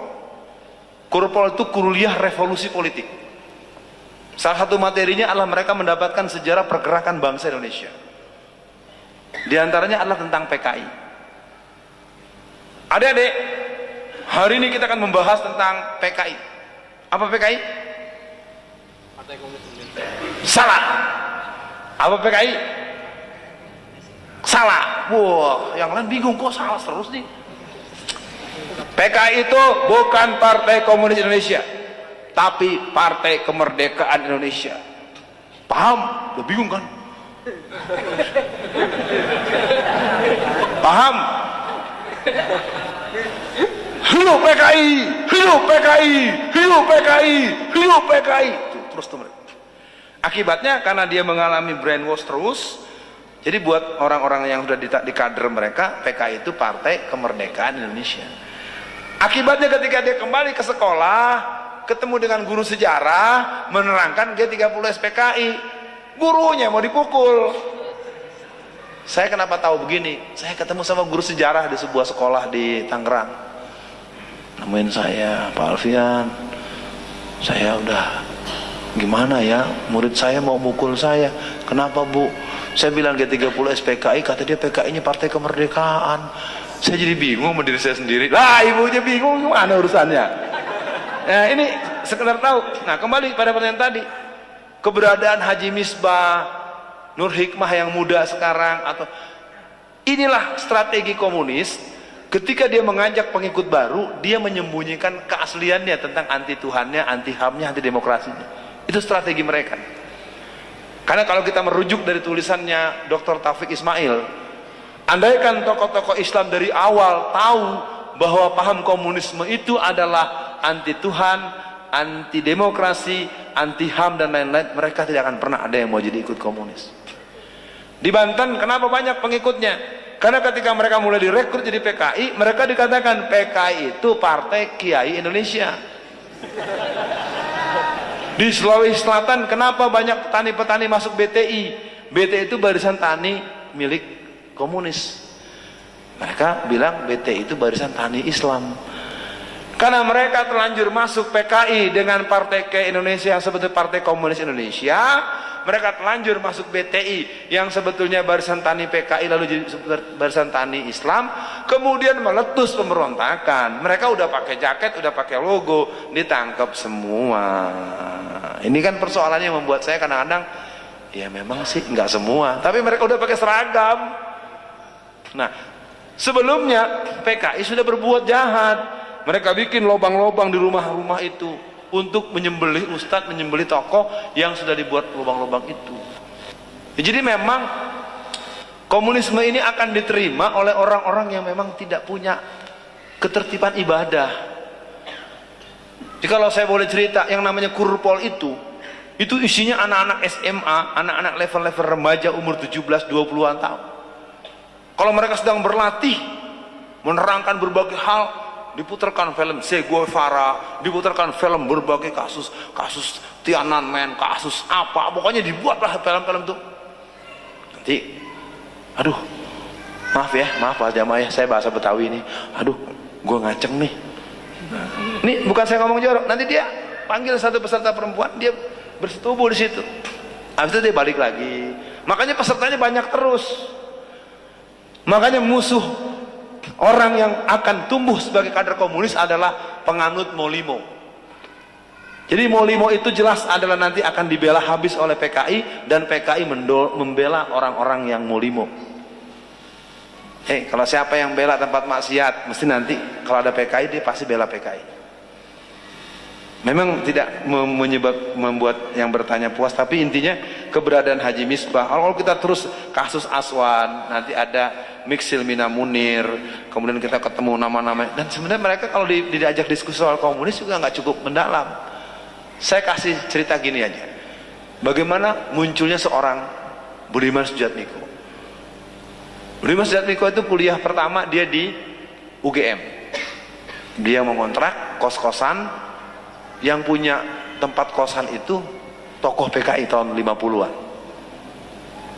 Nah, namanya orang tua biasanya ramah. Nah, Budiman tinggal di sini saja, nggak usah bayar. Dikasih buku-buku kecil. Dulu dalam PKI itu ada yang namanya ABC sosialisme, apa segala kecil-kecil. Anak sekolah zaman sekarang, anak mahasiswa zaman sekarang dikasih buku bacaan yang bukan buku pelajaran, mana dibaca. Nah yang punya rumah sebulan kemudian datang lagi, Budiman, buku saya sudah dibaca. Malu, satu sisi dia ngontrak kos nggak bayar, bayarnya suruh baca buku kecil. Daripada dia malu dia baca, dia baca terus, dikasih doktrin Lenin, Mao Zedong, desa mengepung kota, lah mulai masuk, gerpolek segala macam masuk, gerakan aksi massa masuk. Nah pandangan-pandangan seperti ini sebetulnya diimbangi oleh LDK. Makanya ketika LDK kemudian bermetamorfosis jadi PKS, itu membuat kekecewaan LDK seluruh Indonesia sebetulnya. Tapi anak-anak LDK memilih nggak mau ribut, akhirnya didiemin. Saya tahu itu. Ini bukan saya menghujat, sekedar catatan sejarah. Anak LDK itu dari macam-macam, ada yang HMI, ada yang PI, ada yang GPI. Mereka ingin di kampus itu jadi pusat dakwah. Dulu yang mendidik namanya Dr. Imaduddin Abdurrahim dengan LMD-nya latihan mujahid dakwah. Nah itu kira-kira. Kalau soal kelompok-kelompok komunis, mereka sebenarnya kecil. Cuman karena mereka kemudian Yeni Rosa Damayanti, itu mereka kalau nanti bermasalah kaburnya pasti ke Jerman. Dikasih uang, dikasih award, difoto, masuk, wah, ntar dikuliahkan sampai S3, pulang-pulang sudah doktor. Termasuk caleg-caleg dari kader-kader PKI itu, kenapa jadi semua? Misalnya antum maju dari PDI Perjuangan, maju. Semua yang maju itu bukan hanya ditanya, dikasih uang. Semua maju, berapa modal? Ono nih 20 miliar maju gitu.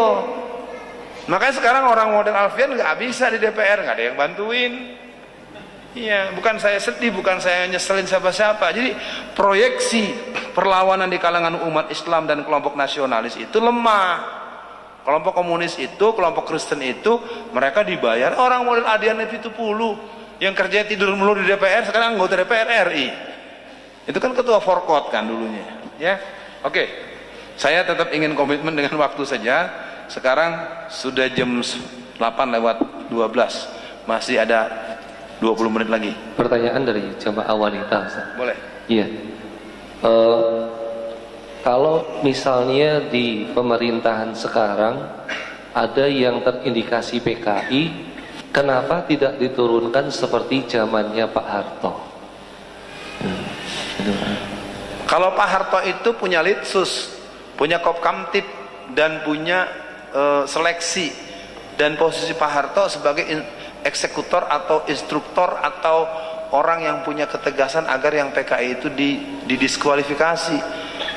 Nah sekarang presidennya sendiri disinyalir dengan emaknya aja selisihnya cuma 10 tahun. Bukan kata gue ya, yang ngomong itu Jenderal Prianto dan Jenderal Anton Tabah. Lalu kan ditantang sama Bang Tri, kalau nggak setuju tes DNA. Ini kita bolak-balik ngomong begitu ya ngomong ditangkap. Jadi memang udah seperti zaman PKI betul. Jadi gini, untuk pertanyaannya ibu yang bertanya tadi, kondisinya sekarang orang-orang yang berpaham komunisme ini kelihatannya mendapatkan pembiaran. Pembelaan tidak, mereka juga nggak berani bilang membela. Seperti di sebuah desa di Kabupaten Batang di Jawa Tengah, ada sebuah desa, saya tidak sempat betul-betul mengingat nama desa itu. Sekitar tahun 2016 yang lalu, itu ada kasus di satu desa ada tokoh PKI. Lalu dia membuat sekitar berapa ratus kaos berlogo PKI, dan dia mewajibkan warganya untuk menggunakan kaos berlambang Palu Arit itu 2 hari berturut-turut. Nggak ada yang berani melawan, karena yang lawan diancam mau dibunuh. Itu tahun 2016. Jadi mereka ini sekarang sudah mulai coba. Nah sekarang kalau saya tanya, kalau di kampung kita nanti ada yang begitu, mau kita apakan? Nah, Anda mau bilang lawan, lalu nanti polisi belain dia. Saya bukan menuduh polisi, faktanya begitu. Ketika tentara nangkepin yang berkaos Palu Arit, kan dibelain oleh presiden. Jangan gitu, jangan berlebihan. Ini kan persoalan serius, maka saya ingin katakan pada siapapun, dan ini direkam dan juga didengar, saya tidak dalam posisi membenci. Negara ini sudah lelah dengan menghadapi PKI berontak udah 2 kali. PKI tidak pernah punya sejarah untuk memerdekakan bangsa kita secara konstitusional. Mereka muncul hanya untuk memobilisir massa, membangun kebencian dan kemudian orang dipaksa untuk bertengkar terus. Ya, jadi sekali lagi buat ibu tadi, kalau yang PKI sekarang belum ada yang ngaku memang, tapi udah ada ya tadi 2 ya bukunya ya. Aku bangga anak. Nah, mesti ditangkap deh nih. Orang ini mesti ditangkap nih. Tapi malah sekarang kemana-mana jadi narasumber. Ya, orang ini dua-duanya nih orangnya sama. Kalau sendiri seperti mbok-mbok, nah ini udah jadi anggota DPR 3 periode ya, gajinya besar gitu ya. Lanjut. Yang mau bertanya, saya persilakan. Bapak yang di situ. Sabar ya Mas. Makasih. Bismillahirrahmanirrahim. Bang Alfian, saya masih ketika kami basic training di HMI, kalau Bang Alfian PII, saya adalah HMI. Ketika itu Aidit pernah menyatakan bahwa barang siapa kalau CGMI tidak bisa membubarkan HMI, maka pakai sarung saja. Tapi kemudian adik-adik PII mengatakan kalau CGMI akan membubarkan, langkai mayat kami dulu sebelum membubarkan HMI. Jadi ketika itu memang betul-betul solid bagaimana perlawanan umat Islam dari pelajarnya, pemudanya, mahasiswanya, dan orang-orang tua.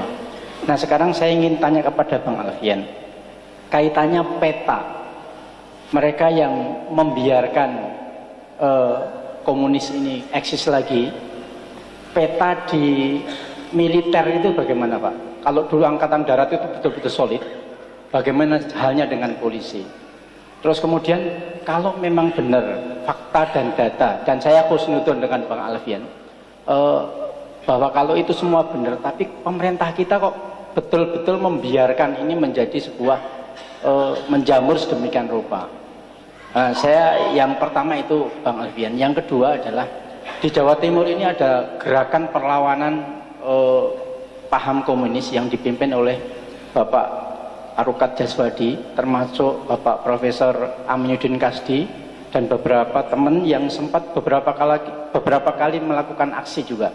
Untuk itu barangkali bisa bersinergi dengan kelompok-kelompok yang lain seperti itu Ustaz.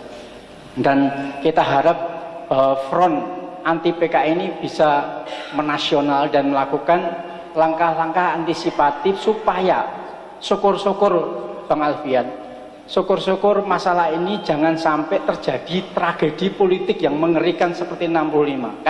Bagaimanapun juga itu banyak orang yang tidak ngerti dengan PKI akhirnya juga dibantai. Ada memang sebagian desa kami itu habis, kami tinggal di Klaten, di Solo sana, itu habis, mereka nggak ngerti apa-apa, tapi gara-gara seragam tadi dia diundang di rapat seragam pakai baju mereka, akhirnya ditangkap. Jadi saya pikir itu Ustaz, untuk bisa kompak kita melakukan konsolidasi ke berbagai daerah, syukur-syukur bisa menasional. Terima kasih. Kelihatannya penanya ini punya pemahaman yang luas tentang gerakan PKI dan perlawanan yang dibangun. Ada yang namanya GBN, Gerakan Bela Negara, yang dipimpin oleh Bapak Jenderal Budi Sujana. Kebetulan saya termasuk juga di jajaran pusat, dan sesungguhnya Pak Arukat itu wakil ketua umum, tapi beliau lebih mengemuka dengan tampilan sebagai ketua Front Pancasila Jawa Timur. Pak Arukat dulu lebih banyak mengedepankan CICS sebagai sebuah LSM yang banyak melakukan perlawanan. Kalau dibilang peta, hari ini kekuatan tentara yang betul-betul solid melawan PKI cuma 2, Angkatan Darat dan Angkatan Laut, ya. Kalau Angkatan Udara dari dulu kita kenal dengan Heru dan kawan-kawannya. Makanya kenapa misalnya di Halim Perdana Kusuma sekarang itu kedatangan pasukan-pasukan merah, pasukan komunis Cina itu bisa datang dengan mudah tanpa ada penyeleksian yang ketat. Saya ingin katakan sebagai orang yang menekuni gerakan PKI, sebenarnya saya semakin was-was. Karena kader-kader PKI itu berkolaborasi dengan PKC, Partai Komunis Cina. Nah di sisi lain kita punya persoalan di tingkat perlawanan. Makanya kenapa saya bawa tulisan ini sebagai bentuk inspirasi, karena kelembagaan-kelembagaan formal sering memilih acara yang sifatnya formal. Padahal kita butuh misalnya bagaimana di tanggal 30 September diputar kembali film G30 SPKI. Jangan berharaplah minta itu menjadi instruksi Menteri Menko Info, mimpi. Ya, kecuali kalau Menko Infonya saya instruksikan gitu, tapi langsung besok dipecat sayanya. Enggak, memang begitu. Karena proses di negara kita ini kan sudah menjadi negara demokrasi komunis. Terus terang saja, tanda kutip. Ciri dari negara komunis itu adalah badan intelijennya dipimpin oleh polisi. Ya, saya tidak mendramatisir, Anda boleh pelajari seluruh dunia. Jadi kalau sebuah intelijen sudah dipegang oleh kepolisian, berarti di situ ada kekuatan tanda kutip yang akan muncul dengan sangat kuat. Itu seluruh dunia. Ya, artinya saya yang telanjur dianggap menekuni dan menguasai seluk-beluk gerakan komunisme secara umum dan PKI sebagai kelembagaan yang pernah ada, ya terus terang aja cukup, waduh ini PKI bangkit. Pandangan-pandangan ini memang betul saya katakan perlu dilakukan penataan. Bahwa kita punya lembaga dengan berbagai banyak nama, suka ataupun tidak, perlawanan dengan cara-cara setengah hati, setengah waktu, separuh waktu, sulit untuk kita harapkan. Sementara kelompok mereka sekarang sudah jadi anggota DPR, DPRD, jadi bupati, jadi pejabat yang 24 jam mereka membahas bagaimana membangun partai mereka. Saya punya cerita sebetulnya cukup dramatis ya, sekitar tahun 80-an. Ketika diangkat orang yang namanya Sudarmono. Ayah saya meninggal di usia kurang lebih 84 tahun. Beliau wafat tahun 2011. Ketika Sudarmono diangkat jadi wakil presiden, ayah saya itu sempat langsung berdiri. Ini orang PKI kok jadi wakil presiden. Artinya apa? Kemampuan mereka untuk menjadi orang yang menahan diri, melakukan bentuk-bentuk apa KKM di kalangan komunis namanya KKM, kerja di kalangan musuh. Ya. Jadi saya pikir antum yang punya basic BEM, antum harus bisa melakukan bentuk lain. Bagaimana adik-adik di bawah ini, ya jangan lepas mentang-mentang sudah tamat. Kita harus tetap tengok, cari jalan untuk dikunci lagi. Kalau enggak turun mereka. Jadi kalau ditanyakan bagaimana menghadapinya, sekarang sudah kalis. Selama tahun 2004 sampai 2014 sudah 13 angkatan yang namanya PDI Perjuangan, Nasdem dan Golkar itu berangkat ke Cina untuk latihan di Partai Komunis Cina. Nah, sejak kepemimpinan Jokowi yang jelas-jelas dimotori oleh kader-kader PKI dengan projonya yang kemudian muncul dengan nama Partai Indonesia Kerja. Coba ikuti kalimat saya, ikuti. Partai Indonesia Kerja. PIK KIP. Clear kan? Emang clear, dan ini sudah dibangun dan ada sekarang, dan dia bikin partai namanya Partai Indonesia Kerja. Kerja, ayo kerja, itu tagline negara komunis. Udah, jadi kalau makanya itu tadi, kalau tadi saya bilang kalau ada debat di TV mereka nggak ada yang mau kalau narasumber saya, karena saya cocok terus. Nah, mereka waduh malah jadi terbuka, mendingan dia nggak mau. Maka di belakang dibilanglah saya ini antek tentara, dibilanglah saya ini orang bayaran, segala macam. Begitu gaya PKI. Makanya di sini kenapa dari tadi saya bilang jangan pulang. Kadang-kadang kita nih udah duduk, bantu ceramahnya kayak gitu. Nah itu gaya PKI itu. Ya. Di forum nggak mau bicara, disuruh nih nggak bicara, ntar sambil nyari sendal, sambil menghina penceramah. Itu penyakit, itu nggak boleh begitu. Kalau nggak paham tanya. Saya kan juga kan nggak buru-buru pulang. Kalaupun udah bubar nanti kesini tanya, ngomong. Ya, jadi sekali lagi memang terus terang para jamaah semua, mereka itu sebetulnya juga cukup bingung. Kok rencana mereka yang tertata lama? Saya ambil ilustrasi. Tahun 48 PKI berontak. Ya, tolong perhatikan. Di mana? Siapa yang memberantas mereka? Bukan Kodam Brawijaya, bukan Kodam Diponegoro, tapi justru Kodam Siliwangi. Coba Anda pikirkan baik-baik. Menarik kan, pemberontakan di Jawa Timur, tapi yang memberantasnya dari Jawa Barat. Kenapa tidak Jawa Tengah dan Jawa Timur, Brawijaya dan Kodam Diponegoro? Karena di sini 50-50. Jadi tentara juga dulu, angkatan darat juga banyak yang PKI. Memang ngomong begini dilematis, jangan-jangan dia ada di sini sekarang. Ya memang begitu, makanya kita para ulama, para santri, para orang-orang muslim tentu harus betul-betul memahami dengan baik. Itulah yang diarahkan oleh Jenderal Sudirman, oleh Ahana Sution. Makanya pemahaman SPUII, pemahaman sejarah perjuangan umat Islam, ya, kalau di HMI itu kan ada NDI, ada NDP. Saya juga walaupun saya kader PI, saya sering ngisi LK, ya, walaupun saya bilang saya ini bukan HMI, kenapa ngisi LK? Ya udah bang, sama aja bang, yang penting mantep anak-anak. Nah, jadi kembali buat yang hadir pada malam ini harus jadi catatan sejarah buat kita, dan saya akan tetap berikan kepada perwakilan-perwakilan daerah nanti untuk membawa ini sebagai referensi pegang. Karena GBN, CICS, GNPI, apapun namanya, pilihannya sekarang bagaimana dibawa.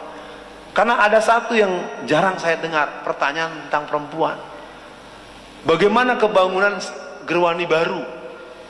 Gerwani baru namanya sekarang Serikandi Demokrasi Indonesia. Itu yang dipimpin oleh Ripka Ciptaning yang tadi itu. Jadi gerakan komunis, kalangan perempuan, kalangan pelajar, kalangan buruh. Misalnya sekarang Wiji Tukul, filmnya lagi dibesar-besarkan. Wiji Tukul itu Lekra. Dulu Lekra, sekarang namanya Dekra.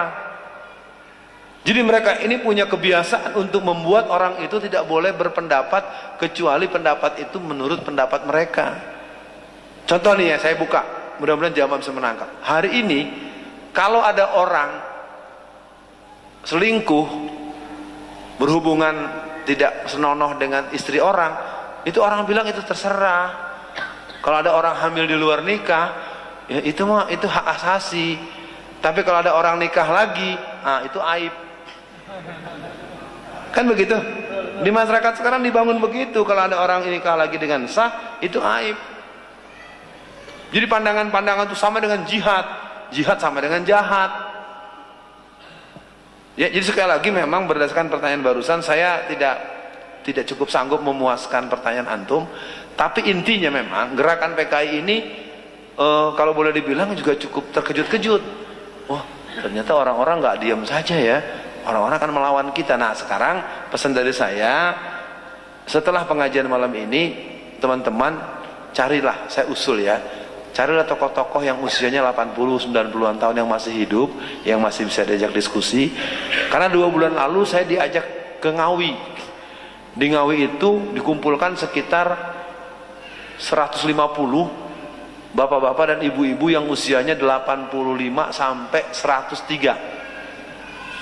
Kesulitan saya adalah bahasa, saya nggak ngerti saya. Aduh, gimana nih ya? Iya, tapi mereka cerita. Jadi saya sebagai yang menekuni PKI, waduh, kalau dengar dari cerita mereka ini hawa-hawanya mereka sama persis. Karena orang-orang PKI itu sekarang sudah mulai membunuh ustadz-ustadz yang dianggap menyoal mereka. Contoh ya, pada bulan April tahun 2011 ada seorang ustadz di Cianjur Selatan. Dia itu menyoal, ada satu masyarakat di daerah basis PKI dulu, karena di sana ada Ka'bahan. Jadi mereka bilang tidak perlu pergi umroh itu ke Mekah atau ke Madinah. Jadi mereka punya Ka'bah sendiri. Nah, Pak Yainya ini alumni Timur Tengah, gelarnya LC, dia serang terus. Gini, itu salah, ini nggak boleh, ini nggak sesuai dengan Islam. Nah, kemudian datang perwakilan dari kampung itu. Pak Ustadz, itu warganya mau insaf, nggak mau lagi sembahyang dengan atau ibadahnya nggak pakai Ka'bahan lagi. Pak Yainya karena merasa seorang guru, warga di sana yang tadinya keliru ingin insaf, ayo silakan bonceng, ya tak tumpak sini motorku gini, bonceng. Belum sampai lehernya dijerat tambang, dan dia dikubur hidup-hidup bersama motornya menjelang sampai ke desa itu. Jadi biar tahu saja, ini kelompok PKI ini sekarang udah mulai banyak nandain rumah-rumah kiai loh. Di beberapa daerah tuh rumah. Contohnya apa lagi? Pendataan ustadz. Itu udah bener, itu kan ditolak oleh Kiai Haji Salahuddin Wahid. Ya, sertifikasi khotib, itu tanda-tanda gaya, itu gaya-gaya komunis itu kalau mau tahu. Makanya kan Lukman Saifuddin sekarang menghentikan itu karena dia banyak yang nyerang, akhirnya nggak jadilah. Saya nggak mau nerusin, kata dia gitu. Ya. Jadi biar dipahami dulu bahwa PKI ini sekarang ya kita jadi pusing. Satu sisi kita berhadapan dengan Cina, sisi lain berhadapan dengan kristenisasi, sisi lain bermasalah di internal. masyarakat kita yang miskin, yang bodoh, yang nggak ngerti agama, ya bulan puasa malah makan siang-siang, betul kan? Di masyarakat kita kan bulan Ramadan makan siang-siang banyak. Iya, saya pikir sebagai penutup, oh no, satu lagi, ya udah, yang situ ya, ya silakan.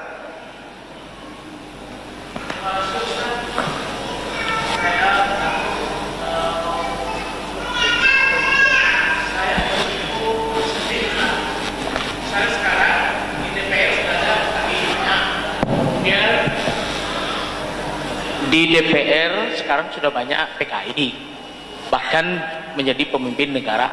Kemudian Bakhtiar Nasir dalam para ulama direcehkan dan sebagainya ini. Pertanyaan saya gini Ustaz, ini langkah-langkah apa sebenarnya? Jangan sampai peristiwa yang menyedih, yang menyayat hati itu sampai terulang kembali. Sekarang misalnya pengajian aja masih ada yang mengancam, termasuk Ustadz barangkali juga ada yang sedang mengancam. Maksud saya, biar kita senang di sini yang hadir ini, itu langkah-langkah apa yang sudah dilakukan untuk yang menjadi kekhawatiran yang dibicarakan Ustadz semua tadi. Sekian Ustadz, makasih. Assalamualaikum warahmatullahi wabarakatuh. Pilihannya sekarang adalah di ruangan ini jangan lagi ada yang ragu dulu bahwa PKI bangkit, itu satu. Karena kalau kita aja mau, iya apa enggak ya? Ya apa enggak ya? Ya lo aja ragu, gimana mau ngelawan lo ragu. Yang tidak boleh kita mendahului. Jadi pertama kita tidak ragu memang PKI bangkit sebagai sebuah fakta yang ciri-cirinya banyak. Yang kedua kita tidak boleh duluan. Makanya saya tadi bilang persiapan kita nanti jangan ada apa-apa cuman kaget. Nah dari saya usulan-usulan yang mungkin praktis, bapak-bapak dan teman-teman ini nanti atur aja lah, saya nggak tahu cara baginya nih biar pegang ini ya. Yang antum dulu yang BEM nih, mantan BEM ya, ya terbagiin buat adik-adiknya. Nah yang lain-lain teman masih ada beberapa puluh biji. Saya tidak bisa memberikan jawaban Pak secara sportif karena mau langkah apa, kita serius melawan PKI malah presidennya ngelarang kita. Ini kan kita nggak ngerti sesuatu yang melanggar hukum kita tegur, malah penguasa yang harusnya membangun kekuatan penegakan hukum malah melarang kita yang menegakkan hukum. Jadi bagaimana? Kaos Palu Arit dipakai oleh 7.000 orang dosen waktu Pilpres 2014. Jadi dosen-dosen se-Indonesia itu menggunakan kaos berlogo Palu Arit, dicetak sebanyak 7.000. Bendera yang bergambar Jokowi JK itu ada 2 juta bendera, yang di pojok kiri bawah itu ada sandi, bukan gambar Palu Arit tetapi itu ciri yang dibuat oleh keluarga besar PKI seluruh Indonesia. Jadi mereka memang udah eksis. Mana kalau bahasa Betawinya kita nggak percayaan. Emang iya? Siapa yang ngomong? Alfian. Iya dia mah anak tentara. Pala lo, gua anak guru bukan tentara. Ini kadang suka ngarang-ngarang, dia mah intelijen orang gua guru ya. Nah sekali lagi Bapak, saya tidak bisa menjawab dengan memuaskan, tapi intinya manfaatkan bapak-bapak kita yang usianya masih cukup segar menceritakan itu, karena ini hawanya persis ini. Ada 212, ada 412, coba deh ikuti. Ketika 412, kalau yang ikut dulu aksi-aksi kami pak, kami, kawi, kagi, kasih, bapak-bapak yang usia 70 tahun masih ingat.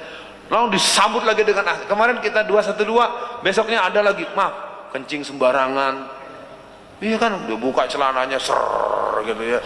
Itu persis seperti pemuda rakyat itu.